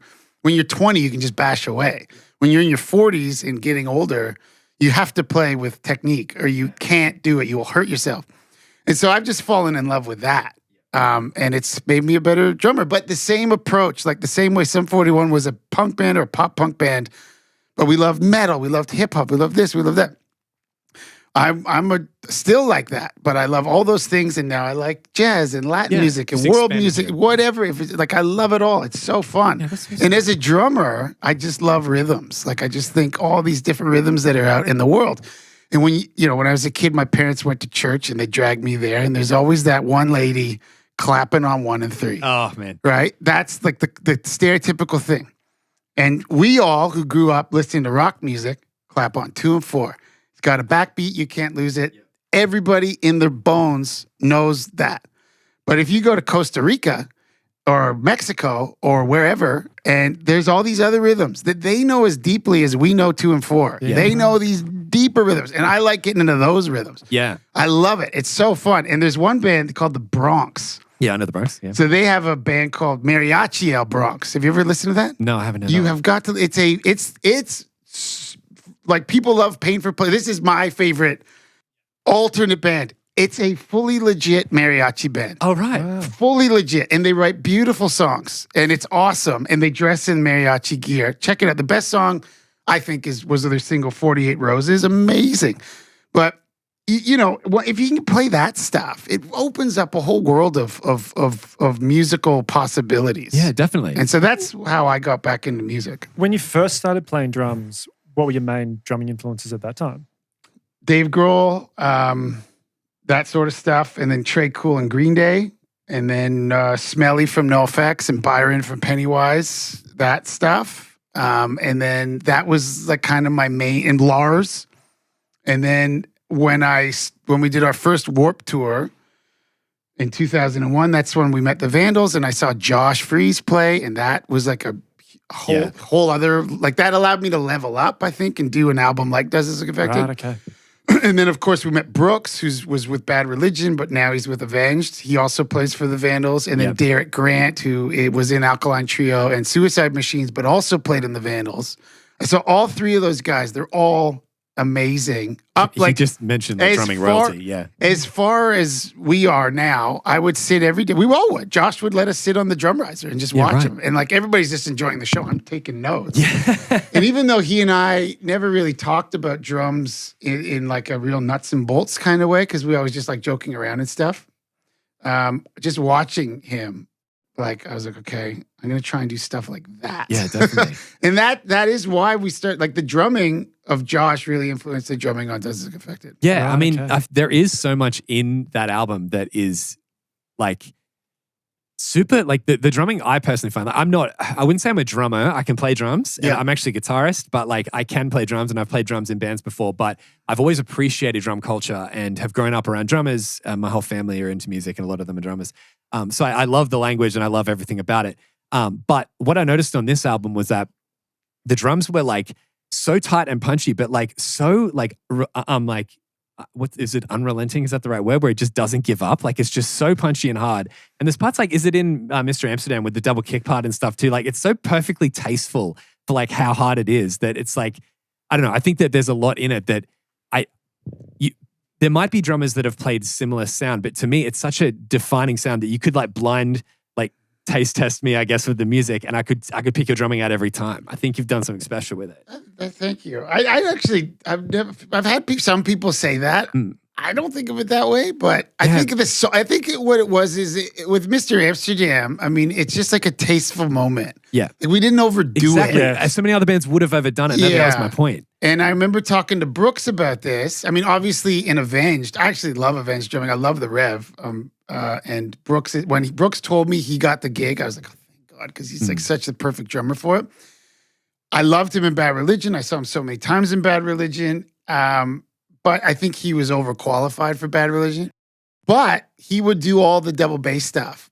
And I just did an interview with him on my channel, and he talks about it. And he maybe it was a bit of that too. Like him and Josh, they would do moments. It was almost like it wasn't the whole song. It was just these tasteful drops. And that's what I think almost makes it a bit more memorable, because if the whole song's double bass, it just, you kind of forget about it. You anticipate it when you know it's coming. It's not a special little moment. So, because this is the first episode, I will let you guys know exactly how we usually do this. So usually when it was just Sam and I, we listen to an album and then go through each track and rate it subjectively based on how we feel about it. That rating system is, and remember, go check out the previous episode to find about how to do this in more depth. But from worst to best, the ratings we can give it are terrible, bad, fine, good, great. Then we say crown when we consider it to be like a Hall of Fame song. And then above that is a special rating called flame. And flames are reserved specifically for the songs that like hit you the most emotionally. To be honest, they don't have to be a step above a crown, because sometimes we could give a flame out and the song is really just a great song, but for some reason it really affects you emotionally, because emotional resonance is the whole point of this entire book club. Flames are reserved for those special songs. So this is what is a little bit Pressure's on. kind of thing, because we're going to be saying to you in front of you what we rate these songs individually. So Go for it. yeah. I've been on. I did a whole video on In Too Deep where I say I don't like this song. Okay, yep. And I get a little bit of flack. People are like, how dare you? I'm like, I don't like it. It'd be a whole other thing though if someone is so audacious as to tell you to your face that we don't like one of your songs. I'd rather you be honest. I don't like niceties. True. Yep. Absolutely. Well, I do plan on being honest. So track one. So what we'll do is Sam and I we'll call a track name out. We'll go back and forth with our ratings, and then we'll chat to you a little bit about creating it and the things we like, and discuss it with you if that's cool with you. Go for it. All right. So number one, we got the Hell song. What'd you give this one, Sam? Crown. Yeah, I gave this one a crown too. This song is like such a solid opener, but like this is the thing I want to ask you is that if you like jumbled up all the songs and I didn't know the track listing of Does This Look Infected, I'd never heard it before, I wouldn't know if this is the one that I would assume would be the opener. Sometimes you can like, that's the clearest opener. But the fact that like, because you know, some openers are designed to like, they're making a statement about the sound of an album. And because this was so different to All Killer No Filler, I would maybe, and not saying I would rather another song be an opener, that's the opposite point of what I'm making. I wouldn't be surprised if like a more hard-hitting song was like, Here We Are. Like you guys opened on the Live in Tokyo DVD with Mr. Amsterdam. Like that as an opener would be like, Here we are, this is what we're about now. But the fact that this song opened the album to me showed how special the song was. And then finding out what the song was actually about, which was Derek finding out that a friend of his had contracted HIV. Yeah. To me, it was almost like thematically that was the reason that was the opening track. Like, is that kind of the approach behind it? Was this always going to be the opener for that reason? Or was it I don't remember why that became the opening song. The friend, it was a friend of all of ours. Okay. She's still a close friend of mine. I talk to her all the time. All right. Okay. But I'm not sure why it was the first one. I think the spitting at the beginning. Yeah. And I did a video on my YouTube about that. It was Derek in the vocal booth. Okay. Right? And so I did a whole thing when the Hak Tua girl was coming around. So, because people kept sending it to me and saying, you know, were you the original Hak Tua, right? And so that was Derek, and it was put at the beginning of the take. And I think we heard that spit and then into the song, and that's why. So it wasn't necessarily the song unto itself. It was something about that. Yeah. That's why. Oh, okay, that makes sense. Interesting though, what you were saying though about like maybe you could go with the direction of a song that's more hard hitting to kind of show the change from All Killer. But I think this is a really cool introduction song because it's such a great transition from like the previous style to this album. Yeah. Because really like this is just like a straight up pop punk song, but darker and heavier, a bit heavier, more minor. and with the minor progression. Yeah. So I think it's actually a really good transition from All Killer into this newer style. And I don't know if it was an intentional choice for this to be the case, but the opening line being everybody's got their problems is really fitting because it's like, it kind of says the change of direction in sound. And I don't know if that was planned out. Yeah, that's what I'm saying. It might be a happy coincidence. I think but that's maybe the interpretation a listener could come up with. What a heavy concept for a song though, about like your friend. And like from reading Derek's book as well, the fact that there was a while there where he was worried that he was also going to test positive too. Yeah, so it was written in the time that he was waiting to find out. Yeah. Listen, it was a scary time in general, and very like this isn't like an acquaintance. This was a person within our group, and it happened. I don't know, in the late 90s when it was still like it was a scary thing. I mean, she's fine. They've got these medications now. Yeah, awesome. That's good to hear. She has kids. She's married. Yeah. She's living a normal life. But yeah, at the time it was very, very sad and scary. However, the thing that I love most about that song is the video. Yes, because I think if we put out that song and then put out a video that was almost like what the song, the subject matter, there wouldn't have been a song. You know what I mean? Like the combination of that song with the content combined with we're playing with dolls. Yeah. Is on like low quality home shout out his Handycam, yeah. And that was a Mark Klassfeld idea. But that combination of serious song, funny video is something that we could pull off. And That's a funny video. If you watch it now, it holds up now. It's a complete snapshot of that time because, it wasn't enough to just have the dolls be dolls. They had to be doing stuff, and they're doing things that were culturally significant at the time. Yeah. Right? Like Metallica holding the Napster signs and everything. And so the together, I think that's what makes it great.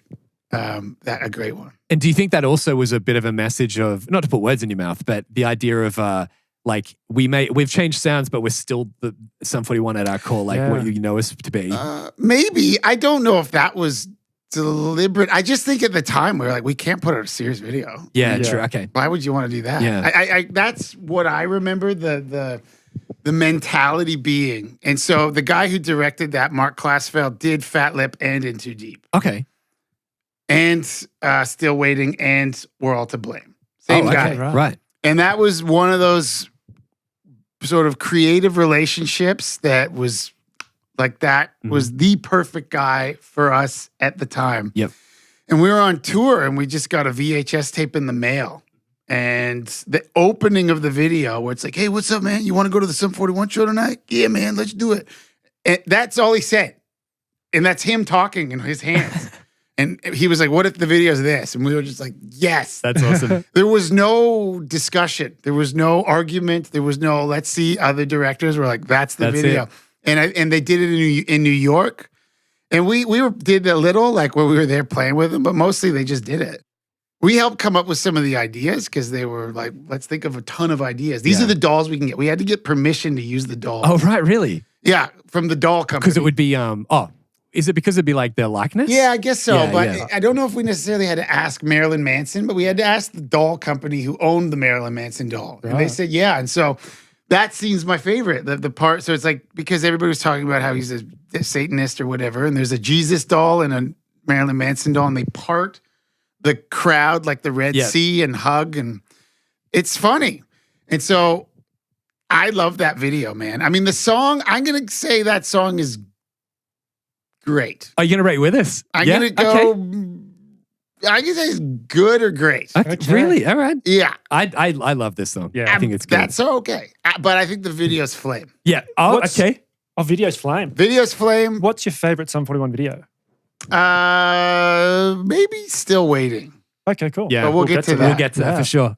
One thing that to me makes this song a crown for me is the guitar solo. That thing just sings, man. Like it's so perfect. And like, was that a stylistic choice on the album to be like, we're going to pull from metal influences and do more guitar solos on albums? Because you don't really typically hear guitar solos even in similar sounding bands at the time. Even though there's nothing that sounded very, very similar to this. I feel like a lot of bands at this time, emo was emerging and they were kind of going in one direction.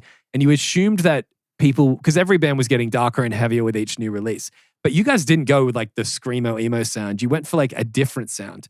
And I felt like pulling from metal was something that other people weren't doing. Well, we didn't like emo. Yeah, right. And we didn't like the bands that emo people generally said they liked. Yeah. Like give me a band, maybe they'd say, oh, we love the Smiths. Okay. I hate the Smiths. All right. Yeah, okay. Don't want to listen to the Smiths, but I like Iron Maiden. Yeah. And so we never went in that direction for our influences. I know when Blink kind of went the emo way, they got into some of that sort of 80s stuff that wasn't really, I like Hall & Oates, but I don't like the Smiths. And so we pulled from that. And Dave's a great guitar player. So we're like, Dave, do a guitar solo. And he did a great guitar solo. So it wasn't as calculated as that, where we just thought that's what we think sounds cool. But the whole screaming thing, which was emo, screamo stuff, we didn't listen to those bands. Yeah. We didn't listen to them. And I think that kind of metal, that kind of punk that influenced by metal might have been influenced by the newer 90s metal that was very yelly. Yeah.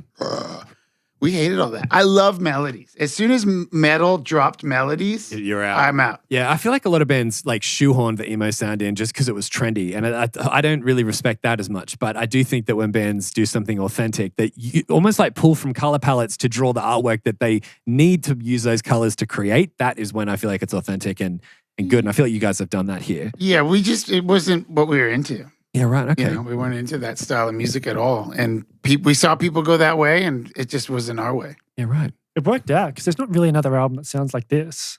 I don't think. Like in terms of at the time. Yeah. Yeah, I don't know. I mean, there's songs on this album that sound like other songs, but not necessarily songs within that that genre, I suppose. And like other bands in that genre at the same time. Yeah, like this kind of felt like this was your own path. Like there was a band in Canada called Alexis on Fire. Yeah, I know Alexis on Fire. And they kind of went in that, because there's one guy that was like the screamy guy, and then there was the other guy. And the music, like the riffs and stuff, were similar, I suppose. But yeah, the vocal deliveries we didn't do anything like that. I saw Alexis on Fire at a festival and they were playing just before Paramore. And it was when Paramore were like quite big at the time and everyone was really wanted to see them. But Paramore's flat ran late and Alexis on Fire were told by every time they'd finish a song, they'd look to the side stage and they go, keep going. Like, so they had to keep playing to fill the time. And they played what was meant to be a 30-minute set, went to like an hour 15. And people started getting restless. And I remember the frontman's like, stop getting annoyed. Paramore are running late. We're being told to do this. We want to be off stage too. And I was like, these guys are awesome. That's so funny. Yeah, I mean, we've had to do stuff like that too, where you eventually you run out of songs. Yeah. You know, you run out of songs. And it's like that scene in Blues Brothers where they just have to play Rawhide 10 times. You just play Pain for Pleasure over and over again. Yeah. And again. I like that song. It's great. I'll say great. I'm going to say it's great. That's my official. And the drumming in it is fun. There's a lot of cymbals that I'm smashing and stuff in that solo section.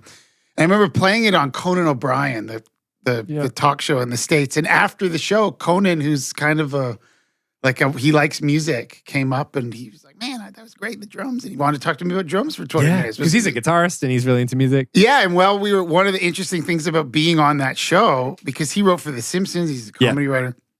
He did the monorail episode. He did? One of the most iconic ones. Yeah. And he, unique amongst all those guys, because we did Letterman and Leno and everybody. He sits down and they read him the jokes and then he tells them, punch it up this way. He edits the jokes. Yeah, right. While you wait in the green room, and then they go off and write it, and then he picks up a guitar and plays. Yeah, wow. And then puts it down, and they come and then he sends it back. It was really neat watching that. But that's one really fun memory is just hanging out with him and because we were huge Simpsons fans. Yes, absolutely. And of all those guys, Conan was always our favorite. I agree. I think that all Conan's remote stuff, where is some of my favorite comedy content ever. He's so naturally funny. Yeah, he's great. So that is like my favorite memory of the Hell Song thing, was playing it on Conan and then hanging. And the guest was Robert Duvall. Oh, yeah. Who walks over and we started talking to him because he's into tango music. He's like, I love the tango. And he's talking about how he loves the tango. And you got Conan, who's 6'10". And Robert Duvall, you know him from The Godfather and Apocalypse Now. He's like 4 feet tall. And so he's got, he's the little guy. And so you've got this discrepancy, but these two huge characters. Yeah, just this. And here I am, I'm just hitting the cymbals over there. This is what I do. Between two legends. Yeah, it was great. That's awesome. That's my favorite, other than the video, Hell Song memory. All right, Over My Head and Better Off Dead. I said Crown again. I said Crown again for this one as well. What I love about this one is that it's such a 6-second song. Like, it feels like the album grabs you and holds you there with this like emotional, hard-hitting, charged song. And then you go, oh, finally, it's done. And then bam, straight into like Over My Head, Better Off Dead, which just grabs you again. It's like this song has all the energy and angst that I feel like everyone was kind of feeling around the time that it came out. For me, what pushes it into Crown territory is that chorus. Like, it's just such another iconic chorus. And it also goes to another level in the bridge. Like that. The Who Said It Was So Easy bridge. Yeah. That's what I feel like this album does really well is crescendos of like building to the next part. It's like almost in Billie Jean by Michael Jackson. I think Michael Jackson has some of the best pre-choruses ever, but in Billie Jean, he has like such a good pre-chorus to explode into the chorus. It's that kind of level for me. The vocals in the bridge are some of my favorite on the album. Yeah. And the way it then builds back into the last chorus, like it's crazy. You rating with us for this one or? I do like it more than a Hell Song, I think. Was this one that you guys played live much? Yeah, we played a lot. Yeah. I like this song. It's a good one. I think from a drumming perspective, I've had students and just other people who've asked about how to play faster stuff. That drum beat Which is, I mean, there's only so many drum beats in rock music. Yeah. But that drum beat's all over the place. And it's like a do-do-ka, do-do-do-ka, do-do-do-ka, do-do. And so you're doing 3 in a row. And then there's a break for where the snare goes. And that, at that tempo, will develop endurance. Yeah, it's fatiguing after if you're not. Yeah, but do a conditioned for whole it. song like that, do a whole set like that. Yeah. That's how I got a fast single kick pedal, was that particular beat in that song. So when I have students, drum students, who ask how they can do it, I give them some exercises. I say, maybe play this song, but do it slow and then start to speed Work up. up to it, yeah. And when I want to work on my left foot to get my double bass going, I'll play that with my left foot. Oh, yeah, that's a good idea. To develop. I mean, that's how my right foot got Yeah. fast. So I just do it with my left. So can I nerd out with you drumming for just a second? Yeah. Gallop beats. Like, da-da-da-da-da-da-da-da-da. Do you go right, left, snare? Or do you go, my brother showed me this one, double on the right and just have your left sitting just on the beat and it actually fills the gaps? I don't know. I mean, I think I might do the alternating one. Yeah. But I don't. I used to practice it that way. Remember. Da-da-da-da-da-da-da. And my brother said, no, just keep your left straight and go da-da-da-da-da-da. And There's a Vinnie Paul beat where he does that. yeah, I think that might have been it. And it blew my mind. Yeah. I don't have a mustache, but I can join in on drum chat. You Yeah. mentioned endurance. How long did you spend recording the drums for this album? I was having a week, 2. Yeah, okay. It was quick. Is that pretty common for you? Yeah. I mean, we would do pre-pro and then we would bang it out pretty quick. And then it was in New York. And then, you get roughly a good take and then punch it in. When we played live, we always played to a click track. Okay. And so when we go into the studio, I was used to playing to a click. Okay. And so I know some drummers struggle with that. I liked playing with the click. And so when I was time to go in the studio, I could do it. The one thing that I struggle with was playing slow. Okay. We never played a slow song ever. Yeah, right. So there's a song on All Killer No Filler, I think, called Handle This. Yeah. Yeah, I love that. That song's so good. Really? But, Oh, man, that's a great one. It's terrible. I'm going to give that one terrible. But, Terrible? Yeah. It's with a terrible. but, we never give terribles out. yeah, but I couldn't record it. Like, it was a nightmare because Wow. I'd never played a slow. We never played a slow song ever. Everything was fast. Yeah. And they were Did you ever like, play that live? yeah, we would play it live. But speed it up, no doubt. No, we did like a middle section kind of ballad thing. I mean, Yeah. it's not for me. Yeah. It's not my But cup of the tea. da-dun-dun-dun-da-da-da is one of the coolest drum things. Yeah. Oh, man. All right, I'll give it. I don't know. Bad. You'll raise it to a bat. I don't like that one. Do you remember what kit you used on this album, on Does This Look Infected? No, it would have been a rental kit. Like you get a drum tech and they rent stuff and you kind of put together a Frankenstein type of kit. Yeah. Purely just for recording purposes. Yeah, like maybe it could be a Ludwig snare and a Gretsch something and a whatever, and you piece it together.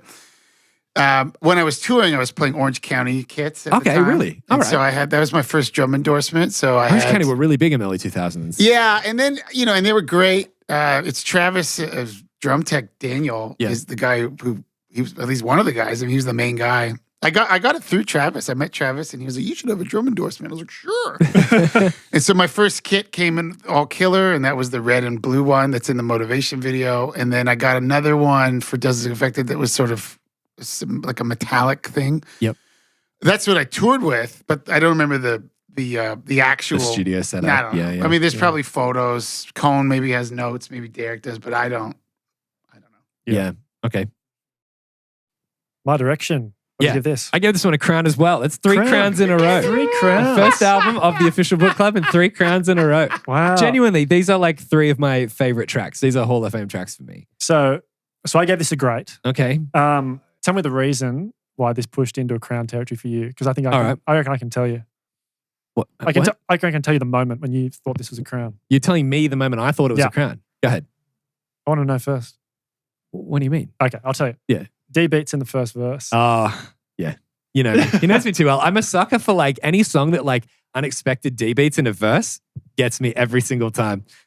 But I have to say, in this track, that isn't the reason it goes to a crown. Really? No, because I have a huge nostalgic attachment to this song, and it's purely because when this album first came out, I have to admit, it challenged me as a teenager because I listened to a lot of major sounding pop albums And when I got this album at first, some songs I grabbed onto that were more familiar. Yeah. And this being so poppy and happy at the start, that was the part that I was like, oh, here's a song I can feel safe in the sound of, I guess. So I love the song for the chorus and the introduction. Yeah, cool. Yeah, it doesn't waste a second. Like it just No. bang straight into the chorus. Again, that's what I'm saying about this album. It picks you up and doesn't let you go. That's what I feel like with this album. There's no dead air at all. Every second is utilized how it should be.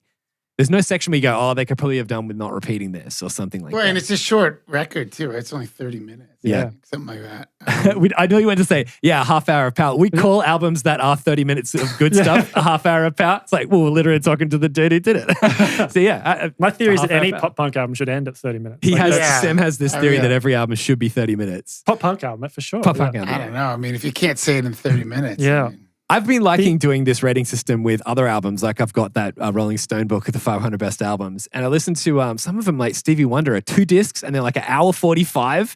And it's like, man, these albums are long. Yeah. Yeah. And there's probably a bit of fluff. Oh man, isn't she lovely? There's like a 7-minute ending where he's like recording home footage of his daughter in the bath or something. It's like, I'm just hearing splashing and yeah. Anyway. Really interesting structure for this song. Like it's almost progressive because it starts with a chorus. Yeah. Then you get a verse, then chorus, then another verse, which almost sounds like a bridge.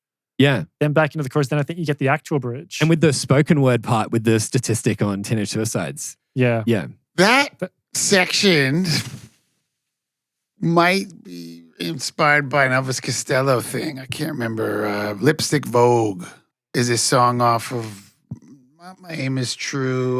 The one after that, there's a song called Lipstick Vogue that had like a Tom breakdown thing. And I think that's sort of what influenced that one, that section of the song. I like that one. I'll give that one a great. Yeah, okay. Okay. Yeah. It's fun to play. It's fun to play, especially with the tom parts and stuff. I was going to say, you go ahead. I was going to say, it's a very like old Sum 41 style bridge. Yeah, I was speaking of Half Hour Power. It sounds like Half Hour Power on the bridge. Yeah. It kind of has a Green Day thing too. I mean, we're huge Green Day fans, like Dookie. Yeah, right. Okay, fair enough. Thing. And Jerry as well. I mean, Jerry was the engineer on Dookie. Yep, so Dookie's right behind you. Oh my God, we're massive. I mean, listen, 1994, there was Offspring Smash, Dookie, Punk and Drublick. There's so many big punk albums like that stuff. And that year, I think Rage came out a couple years earlier, but that Rage record was massive for us. And so you can hear all of that. Right. Offspring, cool, Green Day, No Effects. That's who we listened to when we were in high school. Yeah, I feel like with this album though, that even though this is a poppier song, and I'm listening now, removed from the era and older, and I'd like to think a little bit more wiser, I'm hearing how poppy this song really is and how happy and poppy the bridge is. But when I was younger, I never heard it as poppy and happy because it thematically tied so well with the rest of the album and like, the album cover. When I heard the album, I just saw that vibe of the album cover. It seemed like a dark, twisted kind of happy sound rather than just a straight, great pop song. Yeah. But it kind of could be in a way. I mean, this album doesn't have any slow songs like Handle This, or I think on Chuck, there's Some Say, Pieces, and another one. A couple of slow ones. So those help kind of break it up a bit. But because this album didn't have a slow song, it's almost as if we broke it up a bit with just a poppier, lighter sounding thing instead of it just being like angry all the time. But I still like this sort of. It's a fun song to play live. I hadn't heard it in forever, but it's and I would say that the influences on that one would be like Green Day, and I think for me at least, maybe the drum part is that Lipstick Vogue part, but maybe not. Maybe I'm mixing it up with another song, but off of that Elvis Costello. Yeah, cool. That's awesome. All right, still waiting. What'd you give it? I gave this one a crown. Okay. 4 crowns in a row for me. 4 crowns. Yeah, this is like a payout at a Vegas thing because it never happens. Yeah. Would you give it? I've given this flame. Oh, look at that. First flame of the book club officially. Well done. There you go. You got a flame on the album. Well done. Thank you. Why? Explain yourself. So I think, ultimately, I think the intro is iconic. I love. Just let you know, as I'm a bit of a slut for D beats in the verses, Sam is one for palm muted guitars with vocals over the top Yeah. of it. For some Any reason, song it that gets me every starts with time. hum your guitars and sing gets me every time. Mhm. So I think that hooks you in immediately. Yeah, true. And then, but I think probably ultimately why I say it's a flame is like the subject matter of the song and like the emotional tone of the song, I think just spoke to me at the time when this came out. Oh, yeah, And definitely. Like a lot of people, obviously. Yeah, 100%. I think that this song would be a flame for so many people, and I would understand that. Like, it's so emotionally charged. It's so good. Like, yeah, when I heard it, and also, we write notes on the side of our documents, the things we find online about what people have said for additional context. And Derek said that when he wrote this, he's like, I wrote the heaviest thing I've ever written in the verses. And I was like, it made me listen to it differently because I always just heard it as Still Waiting, right? But hearing it, I'm like, wow, that sounds like it could be like a Metallica verse. Like, it's really heavy and There's so punchy. much anger in those lyrics. Yeah, yeah. It's a very like post 9/11 kind of world. Well, right? it was about the Iraq War, Yeah, which was okay. happening at the time. And I remember, I mean, we were there. It's funny because we sort of were right there, right before and right after it happened. And so I remember this sort of fun-loving summer of In Too Deep and everything. Yeah. And then we were supposed to be in New York on 9/11 to do Saturday Night Live. And it got pushed because we were doing that Jack Black Christmas song. And, then it happened. We were on tour with Blink at the time. Everything shut down. We went back to Canada. I mean, it was a crazy time. And I think in retrospect, you can look back and really see how that was one of the most pivotal points in history. It's like shooting Archduke Franz Ferdinand and the world went, it was like that. People say pre 9/11 and post 9/11 world, yeah. And it's just like those guys really are responsible for careening this, what ended up being an overreaction, all the shit in Iraq, which has been proved to be wrong. And I mean, it's insane that it happened. Very charged time. And I remember being in the States. We were in New York only a few weeks later. We did Saturday Night Live on October 4th or something. So a few weeks later, we were back. We did the show. We were the second show back. And there was just a lot of, just the feeling and the energy at the time. And it almost feels like it hasn't stopped since then. There's just always a outrage, protest, riot or whatever. But there was all that at the time. And so that's what that song was about the Iraq War, I think. And then, but getting back to, did that happen in 2003? So it might have been before that because it was 2002. But 9/11? No, the Iraq War. I can't remember yeah. exactly. So it was, but maybe it was around that, like just the feeling at the time. Yeah. Whatever, in 2002, whatever the time was. And so that's kind of I think what the subject matter was about, I think. But then again, getting back to doing the video, it was like, well, we can't do a serious video. Yeah. And so the other thing that happened at the time was we went to the label and you'd go to the label and they would say, oh, okay, we've all met with everybody. If you guys want, go to the big lockers and just take any CDs you want. Okay. And there'll be all the bands. And there was this new band called The Strokes. Yeah. And we were like, what's that? And they're like, oh, they're super cool. They're like this New York, they're like the Velvet Underground or whatever. And I remember being like, oh, they're Nirvana and we're Rat. Like they're Nirvana and we're Skid Row or any of those later 80s hair metal bands. Yeah. And then Nirvana showed up and just obliterated the whole thing.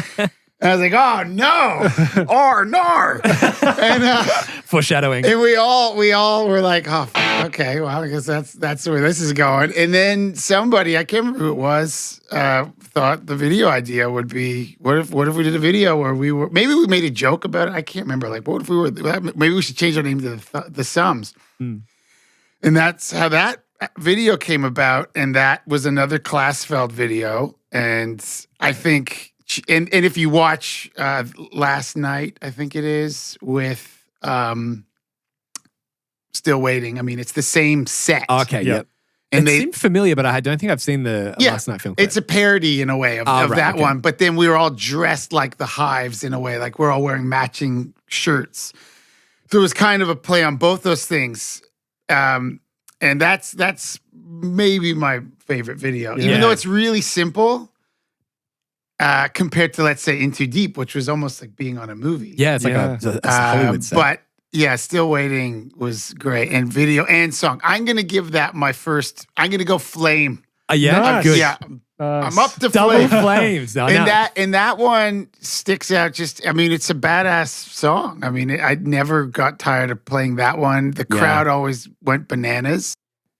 And it's still, I think though, for me, if we, again, like I just said, if we did a serious video though, it just would have sucked. Yeah. It's funnier and better and gave it more longevity to have that juxtaposition of serious subject matter, funny video. Yeah, and Will Sasso's in it too.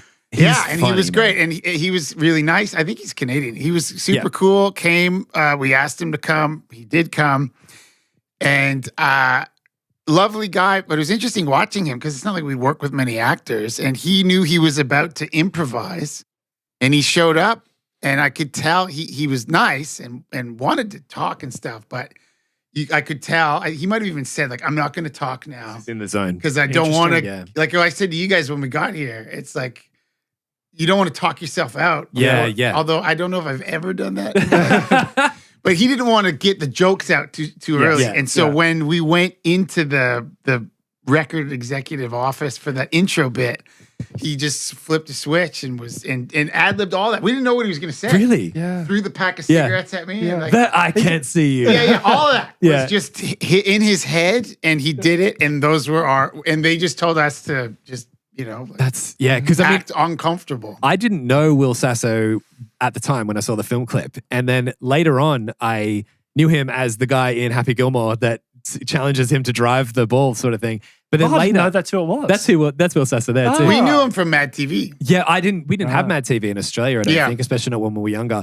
But I got into the 10-minute podcast years later, and he's hilarious on that. And then when I went back and watched the film clip once, I went, oh my goodness, that's Will Sasso. That's so cool. I love it. On the DVD, you play all the takes that you recorded. It must be on the DVD that came with Does This Look Infected? Okay. And so you get to watch him do each of his takes. And there's one where he like gets a bowl of like French fries out and puts it on the table, and then Oh yeah, I vaguely remember that. I haven't watched that. I haven't watched the video. I still have to do that one. I haven't done it on the channel yet. Little spoiler come in. But that's And again, I think the combination of those two is another reason why I just love that one so much. Alrighty, A.N.I.C.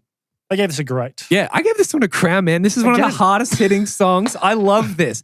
And especially with the in the Japan DVD, when you guys go into that, I'm like, what a wall of sound this song. I am also a bit of a sucker for like 20-second hard-hitting, like ironic punk songs or whatever, or even if they're serious, it doesn't matter. But just, I love fast-hitting, because it's like all the energy is condensed into that like 20 seconds or whatever. It's like almost a joke song, but like musically, it's awesome. Yeah. It's such a great song. That's what I feel like it says, because it's like, I mean, tell me if I'm wrong here, but it's almost like you would expect a joke song, but it's almost like even when we're joking, we are still hard-hitting. Like that's the sound of the new album. It was supposed to be like the Beastie Boys would have a song like Heart Attack Man on Ill Communication, and they've had a few where they would just do like a hardcore kind of song, a real short one. That's what it was. Yeah, right. I think there was another one before that called Tables Have Turned, THT, and that's really what it was. It was just almost like, let's do a Beastie Boys kind of short, fast thing. And that's you yelling out in the intro, right? What do I yell? The fucking when you get it wrong. Probably from a take. I forgot about that. That's just probably because I was frustrated in the control room or in the drum that makes room. that song. I completely forgot about that. Yeah, so that's what it was. I made a mistake, and they just kept that. Oh, but it's so you though, and like what you were doing at the time. It seemed like it was so. If you had told me, oh, that was like a skit, then I would have believed that. I think you get. I mean, recording, especially the drums, it's so physical. Like you have to, like you're working out, and if you don't get it, you're like, I'm gonna be all day doing this. This sucks. I love though. It just seems like such an irrational level of anger when you say it, because we don't hear all the other takes. We just hear this one, and then it's just like. Who knows how many takes it was? I don't know. I mean, that makes it even funnier now, knowing that that's genuine anger. That's so good. And then I used to get blisters on my fingers all the time. Yeah. There's that similar thing. I think it's Bonham. He says that. I can't remember what song. He's like, I've got blisters on my fingers. Yeah. And it after a while, or is that Ringo? I can't remember who it is. Well, it's either Led Zeppelin or Beatles. I can't. I've heard remember. the quote before. Is Yeah. it? No, it might be at the end of Helter Skelter. But I can't remember. Doesn't matter. Yeah. But yeah. So I probably was just frustrated, I guess. I give this one a good. A good? Good. Okay. Yeah, and I just- get my one thing is that it doesn't have lyrics. It's just gibberish. And I wish it had lyrics. How's the chorus go? I feel Bound like for never. agony. Nice catastrophe. You're an asshole. That one. Okay, I'll give it a good. Okay. So you brought it up, man. I like you taking this seriously. That's This is good. awesome. I didn't expect you to rate with us. This has genuinely made my day. I genuinely, going into this, if you had asked me what I expected to rate it, I thought I'd hit it with a great. But for some reason, when I heard it, I was like, because the other ones are What like, did you give it? I give it a crown. But you didn't give. No, I've given all crowns so far. Oh, you I just didn't give a flame to Still Waiting. You're too forgiving for No, I genuinely, I trust me, I've been there before. Sam knows I'm being 100% honest. I'm definitely, it seems like we've got you in here just to gash you up, but I have been harsh on a lot of stuff and we've disagreed on a lot of things. Yeah. But with this song, I didn't expect to feel it so much. And because our rating system is purely off how it makes you feel, I was like, whoa, this song is sick. It's so loud. And I think it's also the perfect setup for the next song. Yes. No brain. Okay. All right, what'd you give it? Crown. I gave this one a flame. Yeah, right. Yeah, right. I Okay. give this one a flame. Yeah. And the reason why Nice. is because I just it's rocking. I love the bass drum. It's a double kick thing. Yep. It's not fast, but it's a weird syncopated beat that matches the guitar riffs. Is that in the, Yeah. It's really cool. And that's the first time we ever did something like that. But then the whole breakdown of the song is cool. And when we played it live, we created this big breakdown that was influenced by the Refused. Right. And it's Yeah. badass. I loved that one, so I give that one a flame. This song is genuinely sick. When I first got into this album, this is the one that I just obsessed over. This song grabbed me. And also it was on, there was a compilation CD that would come out in Australia every year, I think, from Below Par Records, which might have been your Australian representation, or there might have been Distro here in Australia because you guys were on it. Oh. They released like a compilation CD, and every year, one CD, two CDs, one would be like a double CD, I mean. First one would be all Australian bands, and the other one would be American bands. And No Brains was on Caddy of the Year 4, and that's where I really kind of found out about it, I think before I actually obtained the whole album. Yeah, right. And that's what just made me go, man, this song is so good.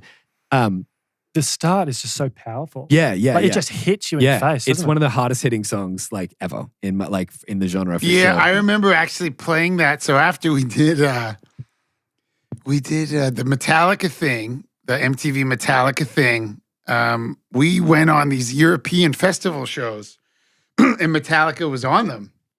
And we met Lars at the thing. We went and partied with Lars. We had a great time with Lars. And they're all really nice, but I never met Trujillo, although he's good friends with my buddy Brooks. I've never really met him. And we never really talked to Hetfield. We just talked to him a little.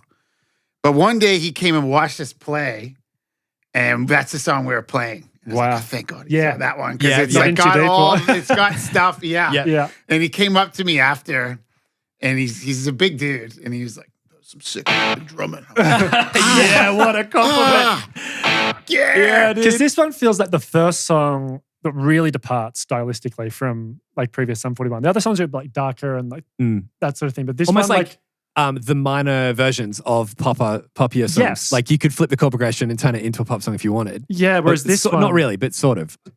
stylistically, this one I think is where it really starts to depart. Yeah. Yeah, and I've heard that it's got similar chord progression or whatever to another song, maybe Still Waiting or something like that. I don't care. I think they're different enough, and I love No Brains. I think that's one of my other favorite ones. Yeah. No, And agree. I generally wasn't super big on singles so much. I mean, I love Fat Lip, Into Deep I don't like, but I like the video. Hell Song, the song is good, but I love the video.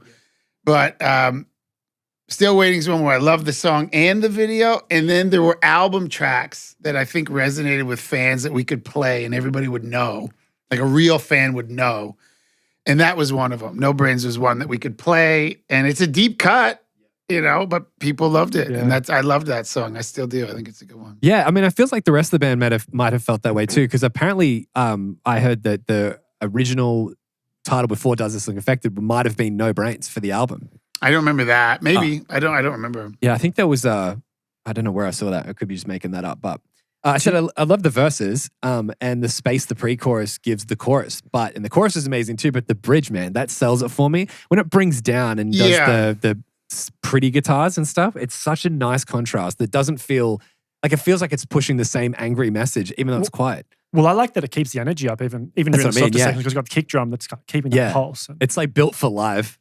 Yeah. Yeah, like I said, that breakdown. We did a few different variations on it, but that one, I think it's the one that's on the live show from London, Ontario. I can't remember what it's called, but that one was awesome. It was always... I'll have to look that up. That's cool. Got people... they would go crazy, which was fun. My favorite moment on the song was the transition from like after the first chorus when you go back into the verse. And so the chorus has got the double time drums.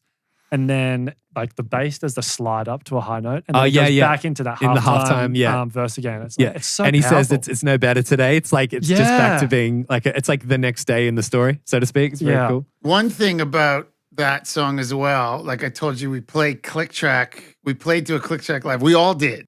But mine was the loudest, and that's a song because I don't know if it comes in right on the one. I can't remember if it's got almost like there's like 5 beats before it comes in or something weird. Okay.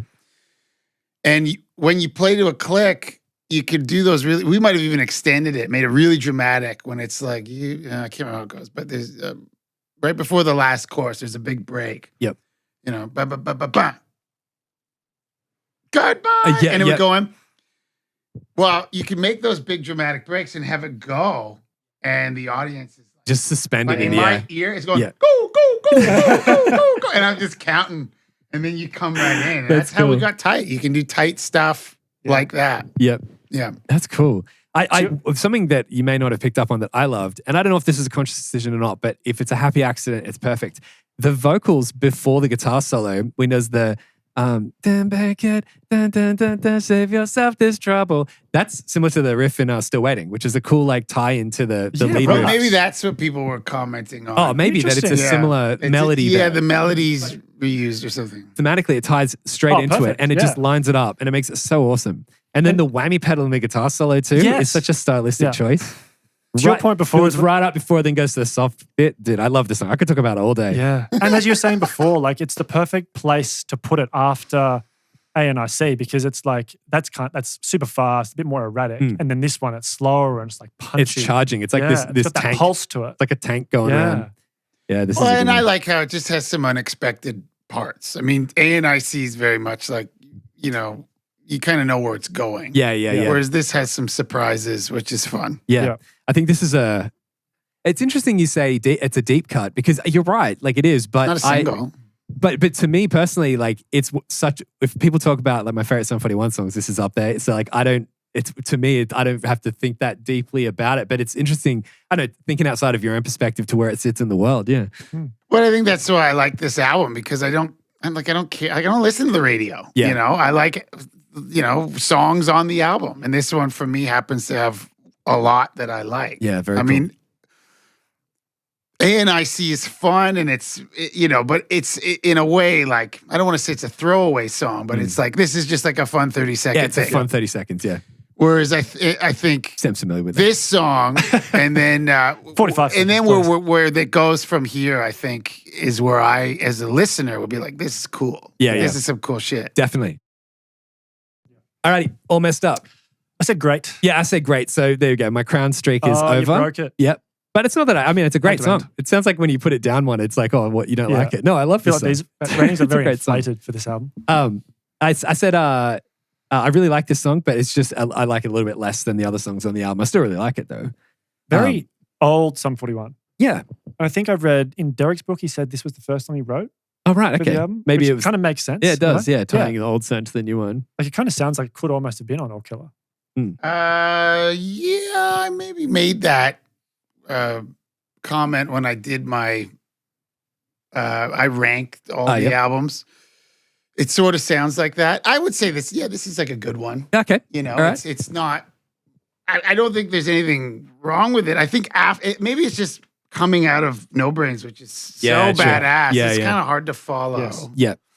But it does sound, again, no slow songs, but we went pretty heavy to now there's like a light one. Give you a bit I of think that's emotional- what we were maybe doing with just the track listing, was to just give it some air. Yeah, it gives them time to breathe, like emotionally. 'Cause But it's, not a slow like ballad, more just like a lighter feel. Yeah. Because it's like roughly halfway as well. That kind of breaks True. up the two halves of the album. Yeah, and I don't actually remember how this one goes, to be honest. I know, is it the one that's like ba ba ba? Yeah, I mean it's a good one. I love the drum parts in the bridge. I don't remember. Yeah, to Okay. me, that sounds like Half Hour Power as But well. like, Yes. is that this one? Yeah, I think that's one. Or is that on? Yeah. I get this one and My Direction mixed up. Yeah, because both bridges are similar. Very Before I was trying to old remember the style. exact drum part. Yeah. This one that goes, it sounds like The Who because it's got the over the I've top got with that note the as well. synth line. You Yeah. said The Who? Yeah, like the synth bit in the bridge. Yeah. Seems like Right. it would have been a lot of fun to play on this one. It's fun. I mean, this is not one that when it started to be omitted from the set list, I missed though. Yeah, sure. You know, when we weren't, we kind of kept playing No Brains, and over my head, we would always play Still Waiting. We would always play House songs. So there were a lot of out songs from this record that we kept playing, at least when I was in the band. But when we stopped playing All Messed Up, like I wasn't married to that one. Yeah, sure. It's nice, Fair song, enough. but I'm not. It's not. I would say it's a good song. Good. Yeah. Yeah. I'm giving it a good. I still think though that even though it is probably the poppiest sounding song on the album, it still Definitely. fits the theme of the album. I think it would like if there were people that for some reason didn't like the new sound and just wanted All Killer No Filler sounds, like they would be happy with this one and be like, oh, there's the song I'm looking for. And perhaps because it is so thematically similar, this could have been the bridge to step them into giving the other songs a chance and coming around to them. But yeah, I think it's really good. It was weird because when I first heard it, I assumed, oh, another Crown. And then when I heard it, I was like, actually, no, I don't. It's a very high grade for me because I still think it's great. As I said, this is like no spoiler alert. I'm not going to rate this album anything other than great because it's one of my favorite albums ever. But it's still to me it was just slightly under what some of the other songs have provided. Yeah, still I think great. similar to what you said with My Direction as well. Like because that's a poppier one. I think when I first listened to the album, this was one that kind of like stood out to me at the time. Yeah, Whereas now it's probably fallen down the order a little bit in terms 'Cause of my we've favorite matured. songs on the album. we've grown up. Yeah. Yeah. We're refined. Yeah, didn't you know that? It's a refined podcast. Alrighty, Mr. Amsterdam. I said Crown. Yeah, Crown. I'm back to him. I'm back on my Crown train.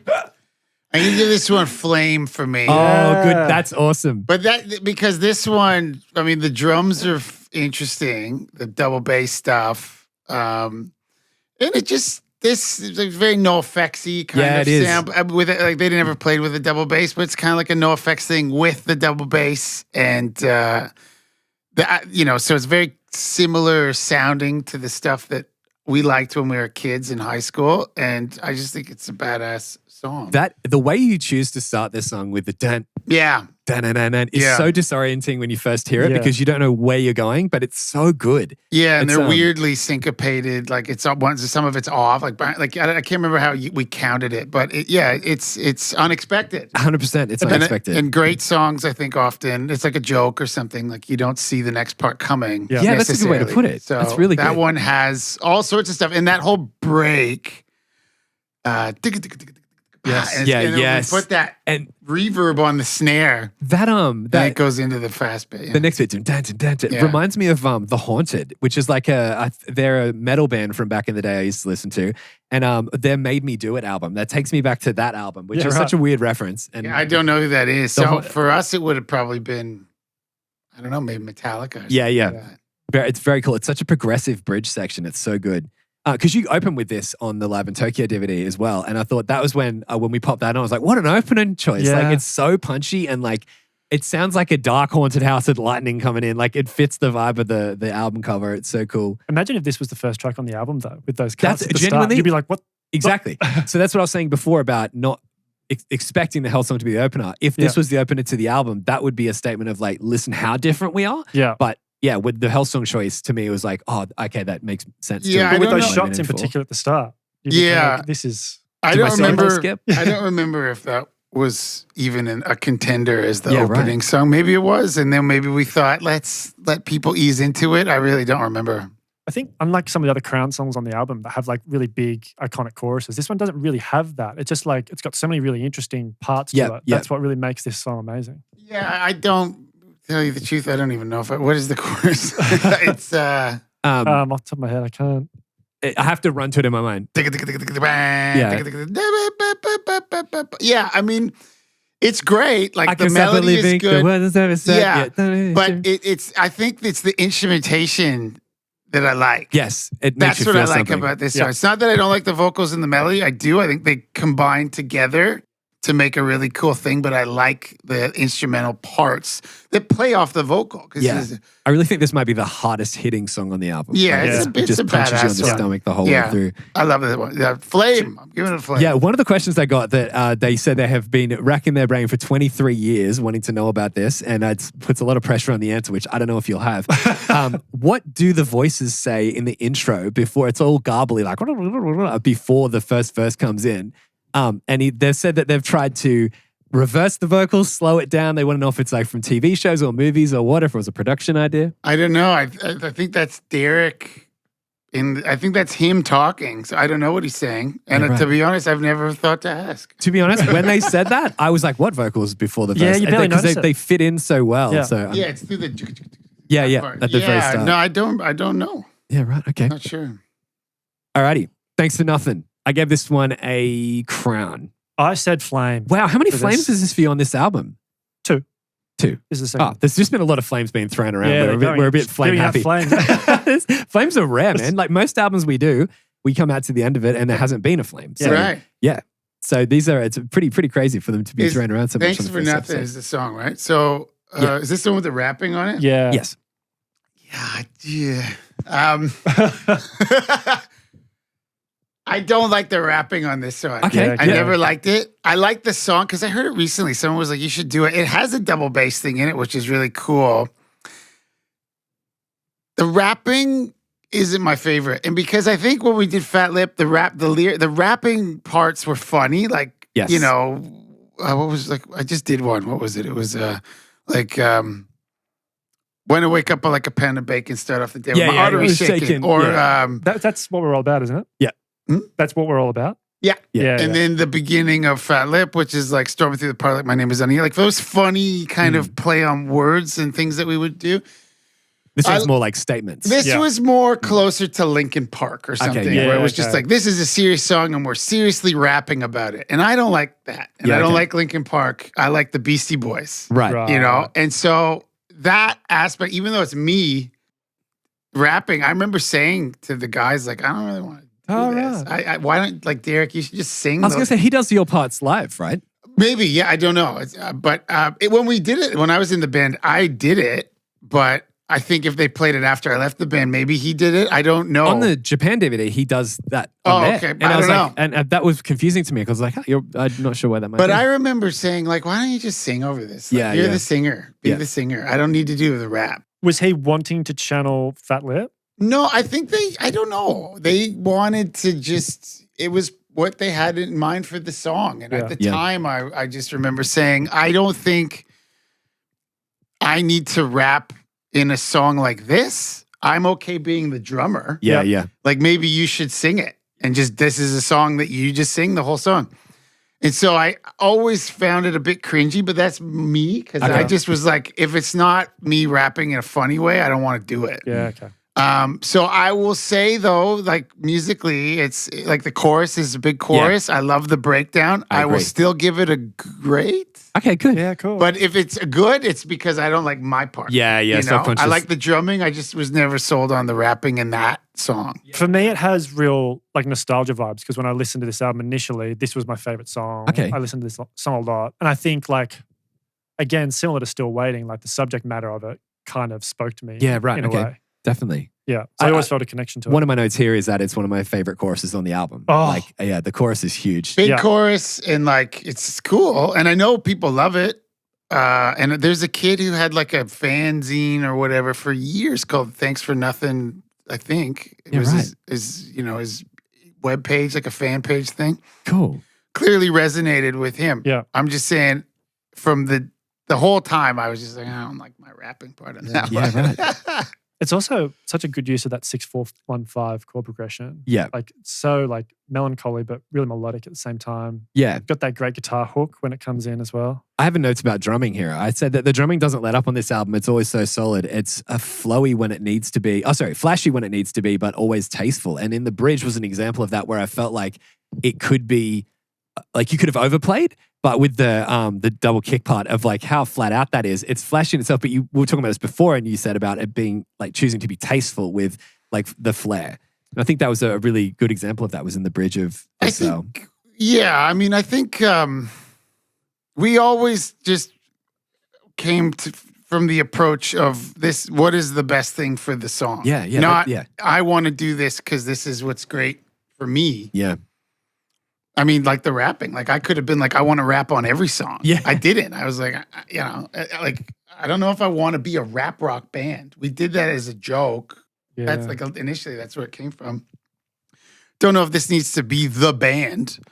But we would musically, we would, if something felt too much, we would take it out. Yeah, that's And I think that's good advice for anybody writing a song. Especially these days, we got Instagram drummers who just chop over everything. I love drum chops. I love them. But I mean, some of the best drum recordings are so simple, they're boring, but they're perfect. Absolutely. Yeah. That's why when you talk to people and they say that they will like Ringo Starr, you're like, you don't know what you're talking about. Like with he's how tasteful he was. I mean, Ringo's the worst fucking technician. I saw a thing the other day of for Masterclass, and it was like, and it's Ringo at the drums, and he's like, "This is a flam," and he's like, "This is a roll," and he's like, "Doubles I can't do," and he does a double, and it's awful.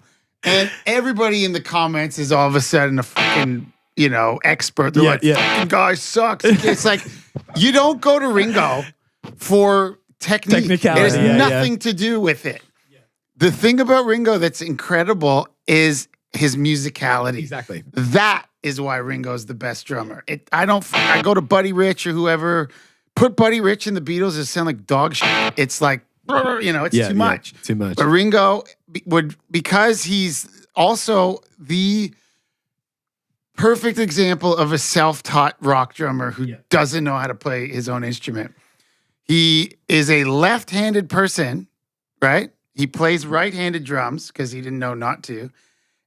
But because he's left-handed, all the fills are left lead. Oh, okay. That's why he gets over the top. If you play Come Together, you go, you end on the wrong hand. Yeah. You have to come back and cross them over. But if you play it like Ringo and you do the roll starting with your left, you end it correctly and go back. And so if you go to any music teacher in the world, they'll say, that's wrong. Don't do it that way.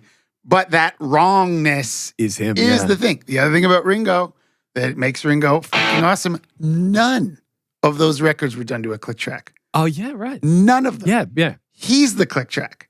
And the feel of the Beatles, like the backbeat is him. It's him, not a click track. All Sum 41 stuff I'm on, there's a fucking click track there telling me not to speed up. Because if you watch Whiplash, are you a rusher? I watched that movie, I started sweating. I'm a rusher, and I'm so sorry. But with Ringo, like he is got like this amazing internal clock. Yeah. I got jazz guys I love. You watch some of their solos, man. Those guys fucking speed up. Some of the best drummers ever.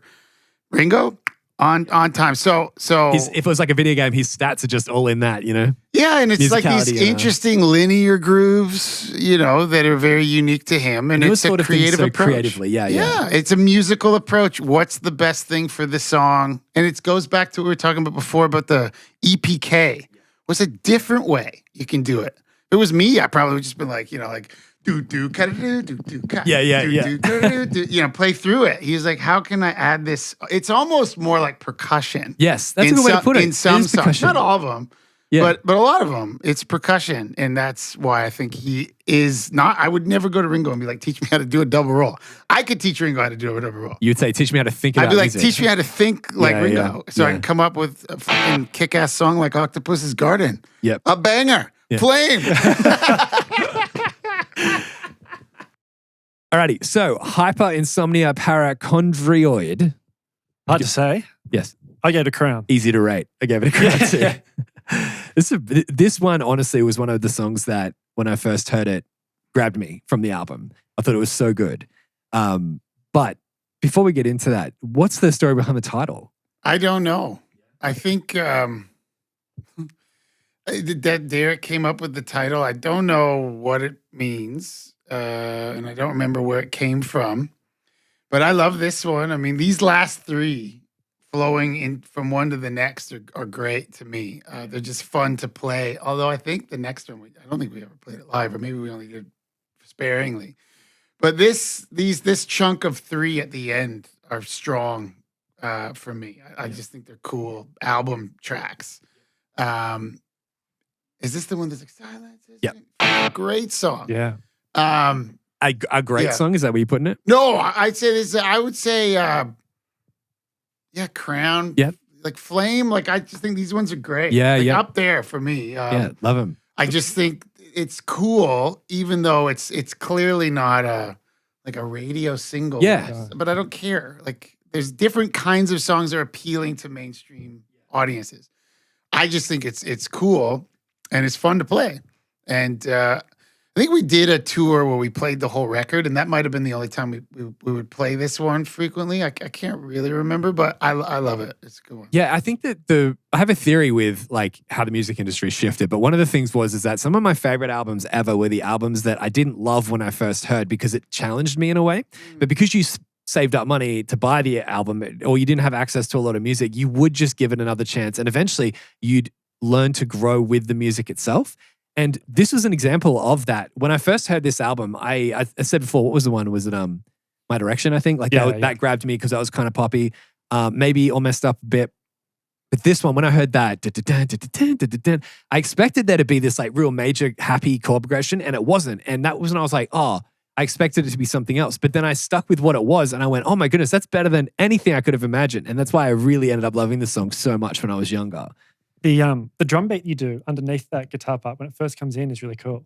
Yeah. Yeah. Yeah. It's kind of not what I was expecting. Yeah. Yeah.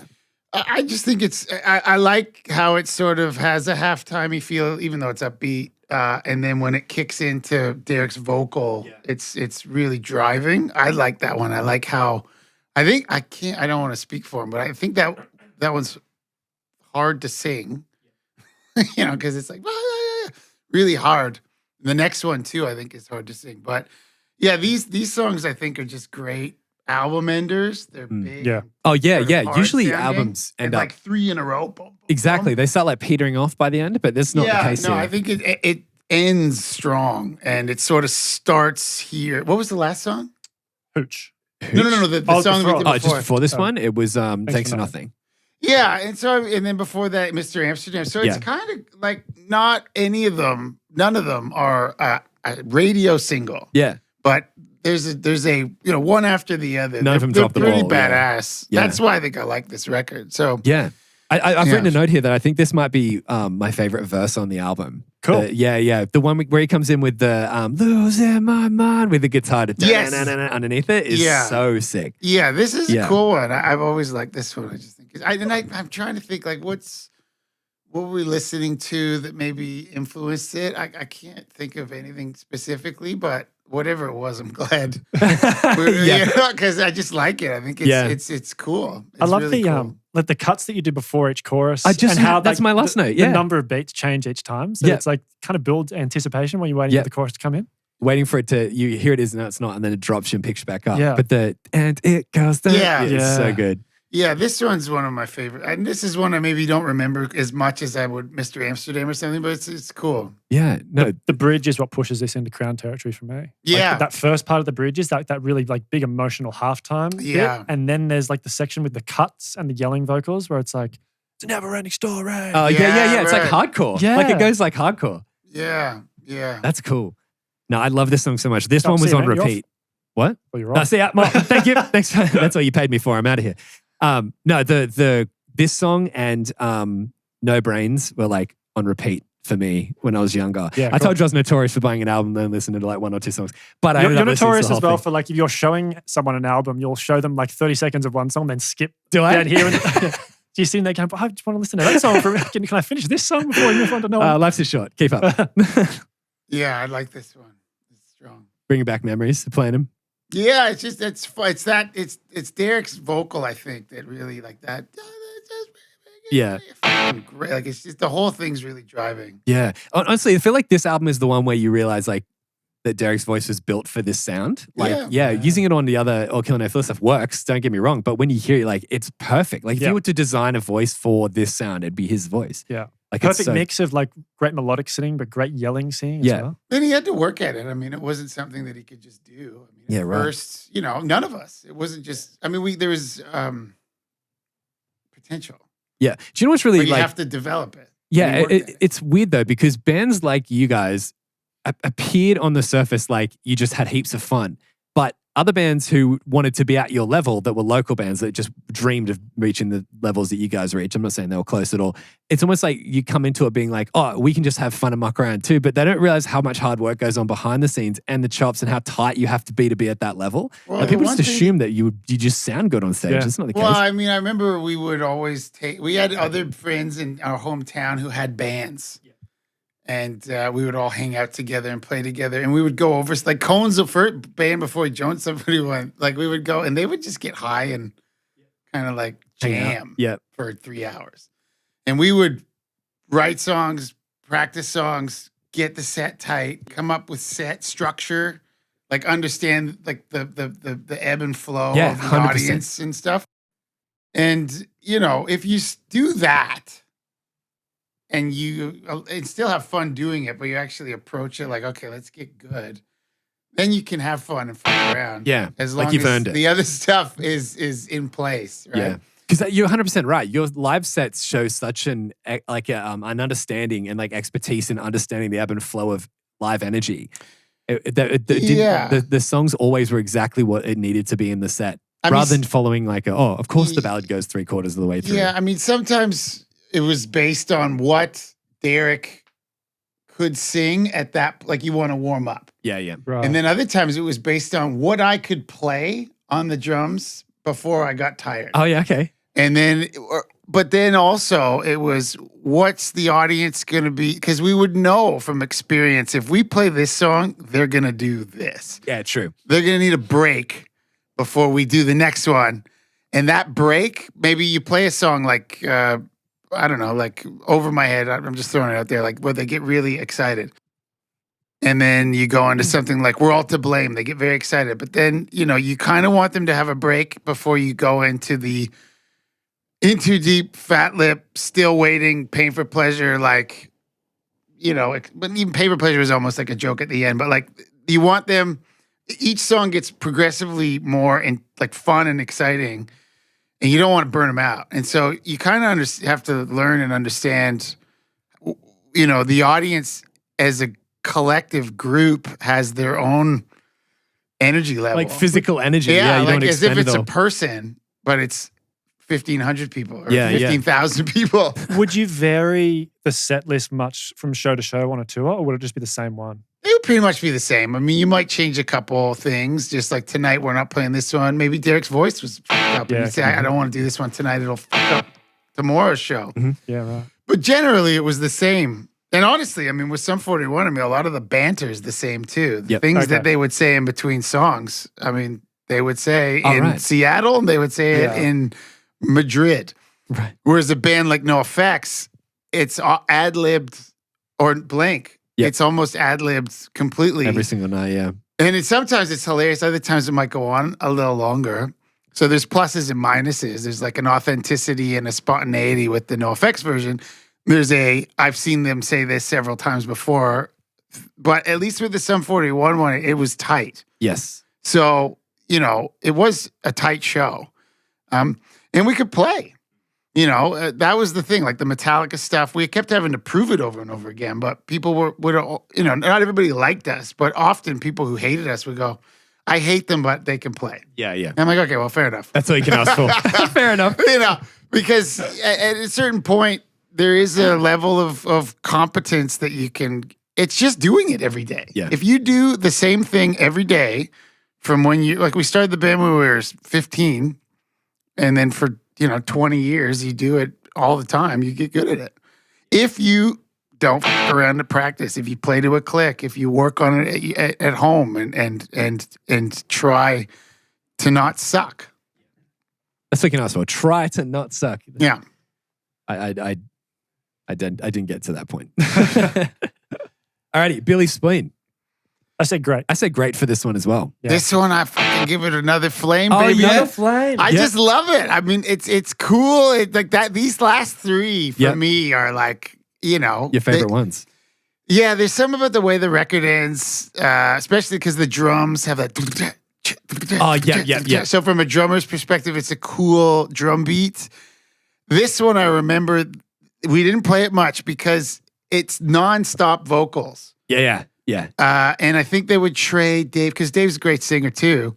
And they would trade, but it's hard to sing at that pitch and that key and without passing out. And so we didn't play it that much, Right. which Yeah, is a yeah. shame. Yeah. I do think Dave is a really good singer. Dave's And when you hear great. him live, you're like, do you feel like he was underutilized? Because you could have done cross vocal stuff more with how good he really is. I mean, he did all great background stuff, and they would sing in harmonies and work harmonies. Like, that's the other thing, too. Like, looking at the time, I was like, yeah, that's what we do. But when we were kids, I didn't do it because I'm the drummer, but they would work out harmonies and things like that. Even when we were teenagers, like, let's do these harmonies.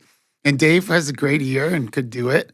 And then when he quit and Tom joined, lead singer of Gob, who was a great Canadian band, that we were hugely into when we were kids. And then we toured with them a bunch. Tom's a great guitar player and a great singer as well. So, that's awesome. Like, no slouch in the backup vocal department. But I know just from memory that it's hard to sing that Billy Spleen. Yeah, just only have so much breath. Yeah, but I love that one. Yeah, cool. When I was younger, I didn't listen to the last two songs of this album much. I told you I was like that. But believe it or not, it's one of the albums that I actually stretched out, but I couldn't let myself listen to the whole album. You at least got 3/4 of the way through. Exactly. But that was so I kind of only recently, not recently, but I mean like in the last 10 years have like really started checking these songs out. And I do really like them. I think they're really cool. The last two songs are amazing. We'll get to the last song in a sec. But I think that what to me made me really like this song was the bridge. Yeah, cool. This is what I found really interesting is that it's like the second last song on the album, and yet you're still coming out with ideas that sound new. Like in the bridge, it still was creatively new. It wasn't just like, oh, let's do that thing what we did in track 2 or track 3 in the bridge here. It still has different sounds. It's got that double bass thing. Yeah, but also It's almost kind of like a hypnotic. exactly, and the guitar stuff, like that's just the chromatic slide thing is really cool. I just couldn't believe how much creativity was still coming out, especially when I found out that the album was written so quickly. It just was crazy to me. Yeah, I almost think that maybe there wasn't enough time to overthink it. I mean, True. Maybe if there was more time, maybe we would have second guessed a lot of those ideas out. I don't know. But I'm glad we didn't. Yeah, you said earlier, you were talking about something you said, sometimes it's best to just go, the first take is usually, if you ever think it could be a problem. Sometimes pressure creates a great situation, a great outcome. Sometimes it doesn't. Yeah, but like that's the thing. But it can. And you can often use, like, it's like when you go and play a big show. You guys asked me before if I got nervous, and I didn't really, but I would get excited. And there's definitely that energy. I guess it is nervous energy, not so much I'm scared to go on, but like antsy. Yeah. And you can use that energy. You can take that energy and put it into the show. If you're too calm, maybe it's going to be a boring show. Yeah, true. And so you can take what you might consider bad or negative energy and use it to your advantage in a certain situation. Especially with performing. And even if the first take isn't necessarily like technically perfect, maybe it's the one that kind of captures the energy the best. Yeah. Absolutely. It's sometimes it's also just because it's the most spontaneous and natural. Yeah. You also said that you approach the song with the mentality of what is best for the song. And if you combine that with, let's just take like the first idea might be the best one because you're going with your gut, then I think that makes a lot of sense why there's so much creativity later, because you're not overthinking it or approaching it for a stylistic perspective or trying to be flashy for the sake of being flashy, or let's try something new with a rational input rather than a creative one. Yeah. How much time did you get to write the drum parts for this album? We would demo stuff and practice together, and like, because Derek's a primary songwriter, but we would come up with stuff together, like some of the, like I don't remember exactly, but something like the gum, like I don't know for sure because I can't remember, but that's something that maybe we discovered together. Yeah. Or, none of us Derek can play a bit of the drums, and I can play a little guitar, but he would never really get on the drums and say play this. He would just say like go like do. Yeah. And I'd go, okay. And I would say that to them. I'd be like, go like John. Like we would talk ideas out, and then sometimes they wouldn't end up there, and sometimes they would. Yeah. And so every song was different, but I remember it was just condensed. Like we had maybe a couple weeks to do it. Derek would have the songs, and he would say, these are the songs, and then we'd try and come up with our parts and try and come up with other stuff to make it cooler. But I remember a song like No Brains. He was like, it was probably his idea. He was like, I want the bass drum to match the guitar. Yep. And I kind of had to learn how to do that. We've never done that before. And it is a bit weird going like, do, and keep the backbeat going while you do this weird beat on the bass drum. So that was something where he came up with an idea, and I had to actually learn how to play it. It's like Sugar, because when they do their lines, I know what you mean. But I know that story. So he kind of wrote that on his computer and then had to figure it out in real life. But sometimes that's how you get better too. Somebody comes up with an idea that you can't do yet, but you need to learn because that's what you want to do. And then once you've done it, you now have a new skill. Yeah, absolutely. And so that's another thing about this album that was cool, is that I think we'd all improved as musicians, and Derek improved as a songwriter and as a singer. And then we were able to put it down in a record. But then also we still had a little bit more to go. And so we tried to elevate to that level. And then, it was a helpful experience to grow as a musician. Yeah, absolutely. Yeah. Excellent. I'm going to say absolutely and excellent. I said absolute. There's a new word for it. New We're word. learning something new. Absolute. All right. My only other note on this song is that this song should be filler, but this might be the best intro on the whole album. Yeah. Like the way the song starts. Yeah. We're on the second last track. And it's still like, talk to your point about there's still so much creativity going on in the album. It's got all the feedbacky. Yeah. Because it's like at this point of the album, you think that this is where bands typically insert the rest of the, all right, you've listened this far, you're probably going to finish the album, we'll put the songs that aren't as good. But these songs are such strong enders. Yeah. It's crazy. Yeah, and I think that's why, like I've said, that's why I like this album, because it's still, there's no real lull. I mean, All Messed Up maybe for me a little. Like I don't remember that one. Is that from this album? Yeah. There you go. Case in point. I keep mixing it up with another album from another song from All Killer that I didn't like, but I don't remember what it is. But yeah, it's a strong ending, man. Boom, boom, boom, boom. And then the last track, we got Hooch. Yeah. What'd you guess from? I gave it a great. I gave this one a crown. Yeah, and I'll explain why. So I feel like, and this is just like a technical critique, but I feel like the vocals aren't mixed as strong in this track as the rest of the album. So that makes it lose a little bit of energy for me, and I found it a little bit harder to connect with. If the song, because it's like two separate, like there's a very clear divide halfway through the song. And if the song stayed the first half, I would probably have rated it a great. But the second song to me is such a easy, solid flame for me. I love the second half to this song, so much so that I think I just gave it like a compromised crown. Like, because I think if the vocals were mixed a bit clearer for me, I might have been able to connect more. It might have just pushed it up to a flame. But the so you're second, talking about where it sort of moves into the bridge. as soon as the guitar solo hits, and then when it starts slowing but there's down a with little that, bit coming into the guitar yeah, solos, with the big build up. Yeah, that to me is such an easy flame. One thing that I like about some 41 songs, some of them, and I'll give you a couple examples. So Fat Lip was like Beastie Boys meets No Effects or something. Okay. It was like this hybrid of these influences. And then I just did on my channel Dave's Possessed Hair, which is like Dude Ranch Blink into another rap thing, like an old, Run DMC or something. It's like a hybrid thing. And then I did a song called 88, which is the song at the end of Shock, which is like a rockin' song that then has this Metallica-inspired breakdown. And then it goes into this other part that sounds, and then early on in the song, it almost has like a Radiohead thing. So it's like all these influences mushed together in a Frankenstein way. And we have some songs like that where, there's a bunch of different influences that make one song. And Hooch is another one of those, because the beginning is like Breed by Nirvana. Yeah. I think that's where the inspiration comes from. But that whole like that to me is Weezer.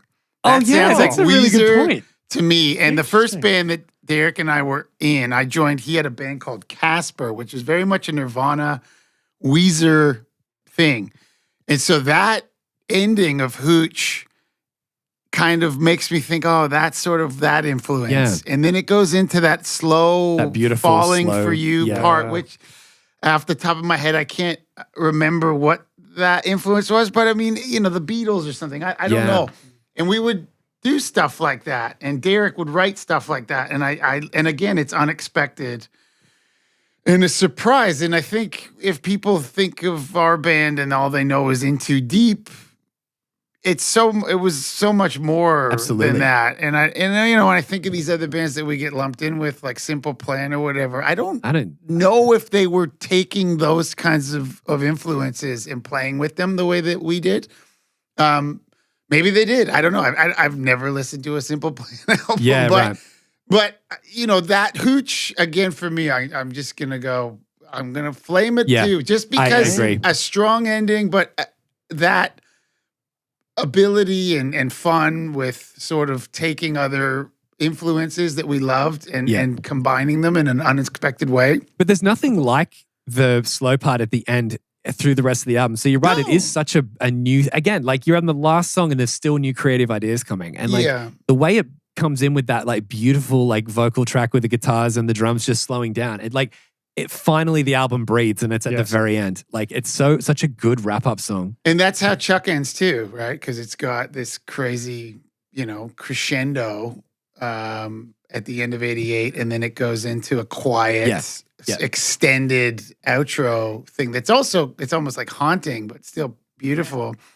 So I like that, and I like being able to do stuff like that because, like I said earlier, a good song's like a good joke. You don't see it coming, and it's nice to have unexpected things pop out at you. And no one, after like an album that is just go, go, go, to have an ending like that is a clever and musical choice. Yeah, because I mean, it's funny you say Nirvana. It does sound a bit like Breed. Yeah, but also, what is it? Is it Something in the Way? Maybe the end. I don't know. Is that what the song's called? In that slow part in the end sounds a bit like how that comes in with the slow part there. It's got that same haunting kind of wrap up. But again, like it's so angry and the guitar solo then just breathes down. And then like he says here, "Get away, I'm about to detonate," which is a really cool line. It's like finally after all this anger and pent up aggression, like the album's ready to explode. Then it just calms down. It's like so much emotion's gone now. Like it's such a cool wrap up song. Just winds the energy down. Yeah. It was such a good choice. Yeah, so that one, those last three for me, I didn't listen to that album forever. Like, I hadn't listened to it since 2002 or 3 or whenever it came out. And then I listened to it for the first time, I don't know, a few months ago. It's actually pretty good. Yeah, just when you've got that listen to this perspective. again. Well, yeah, you would listen with like a new perspective because you wouldn't be as like attached to the era anymore. You just kind of assess it for what it is. I think because I've been out of the band so long, I was out of music for so long, I've had so much time to separate from it almost, that I was almost listening to it as just a fan of music. And so I was like, okay, this is closest to what I would listen to in this style of music. Like I would buy, if I was an In-Some-41 and I heard this album, I'd be like, that's cool. I like that record. I don't know if I'd say that about All Killer No Filler and some of the other records, but there might be a song here or there, but this one I'd chuck it on like I would chuck on a NoFX record or something like that. Yeah. That's pretty good. Yeah. And so that's why, of when I did my rundown, that one's came up, top. Yeah. I would say this is my favorite Sum 41 album as well. Wow. I do really like the other ones as well. And I'd be interested in when we eventually get to them to be able to go through them. Might have to get you back in. Yeah, next time. Next school holidays. Yeah, we'll time it around the school holidays. Alrighty, so that's the end of it. So now we're just gonna we'll go through and see what we rated it as average, because then we can position it off our albums, like where we put them. Off this, Sam, would you end up rating it? I think it was 5.75. 5.75. Wow, that's a Crown album. Yeah, right. Wow, that's rare. For me, it was 5.92. So it's the highest. Wow. Yeah, I mean, we're starting with a legendary album for me. This is like Crown album territory. You know what's crazy? I actually do this rating system for a bunch of other albums too. Now, we had talked about this roughly and very unofficially, but now it's official. From now with the book club, everything will be rated properly. But I do have this saved in like a database, and this comes in 0.01 points higher than Thriller by Michael Jackson. So that's the level of like how much I love this Quincy. album. Yeah, exactly. So man, I think you've created something incredibly special with this, and Sets the bar high for the podcast. Yeah, I know. But I knew it was such a good idea to think about opening this this show with a bang, and I think we definitely did. And now I have to clean up the confetti, both metaphorically and literally. But it has been so fun going through this with you, by the way. Thank you so much for taking time out of your day to come hang out with us. Yeah, no, it was fun. Thank you. Genuinely, it's one of those things that when we were thinking about it, we're like, oh, hopefully we provide enough for like this to be interesting for you. But the stuff that we were able to discuss and hang out and have fun chatting on this album is better than we could have ever imagined. So thank you so much for being here. Yeah, no worries. But you guys watching, thank you so much for being a part of this. And if you want to follow along this journey, we want you to be a part of this. So for next week's episode, you have a week now. You can get the rating guide. It's in the description. This is all free, by the way. We're not charging you for anything. Go to get the rating guide, rate along with us, and you can join us next week for the next album, which is... No, wait, do a drum roll or something. I have to make it anticipating. Oh, yeah. Or should we give the honors? Sticks and Stones by Newfound Glory. Sticks and Stones. So grab the description. What am I saying? Grab the rating guide in the description, and you can rate along with us, and then we can all chat together and roast each other for our terrible takes. But thank you so much for watching. Thank you so much for being here. And if there's any suggestions of albums you want to do, if you want to get in touch or anything, you can. The email is podcast@poppunkbookclub.com, or you can find us on like any social media platform at Pop Punk Book Club. Once again, thank you so much for being here, man. It's been so fun. Thank you. We'll catch you guys next week.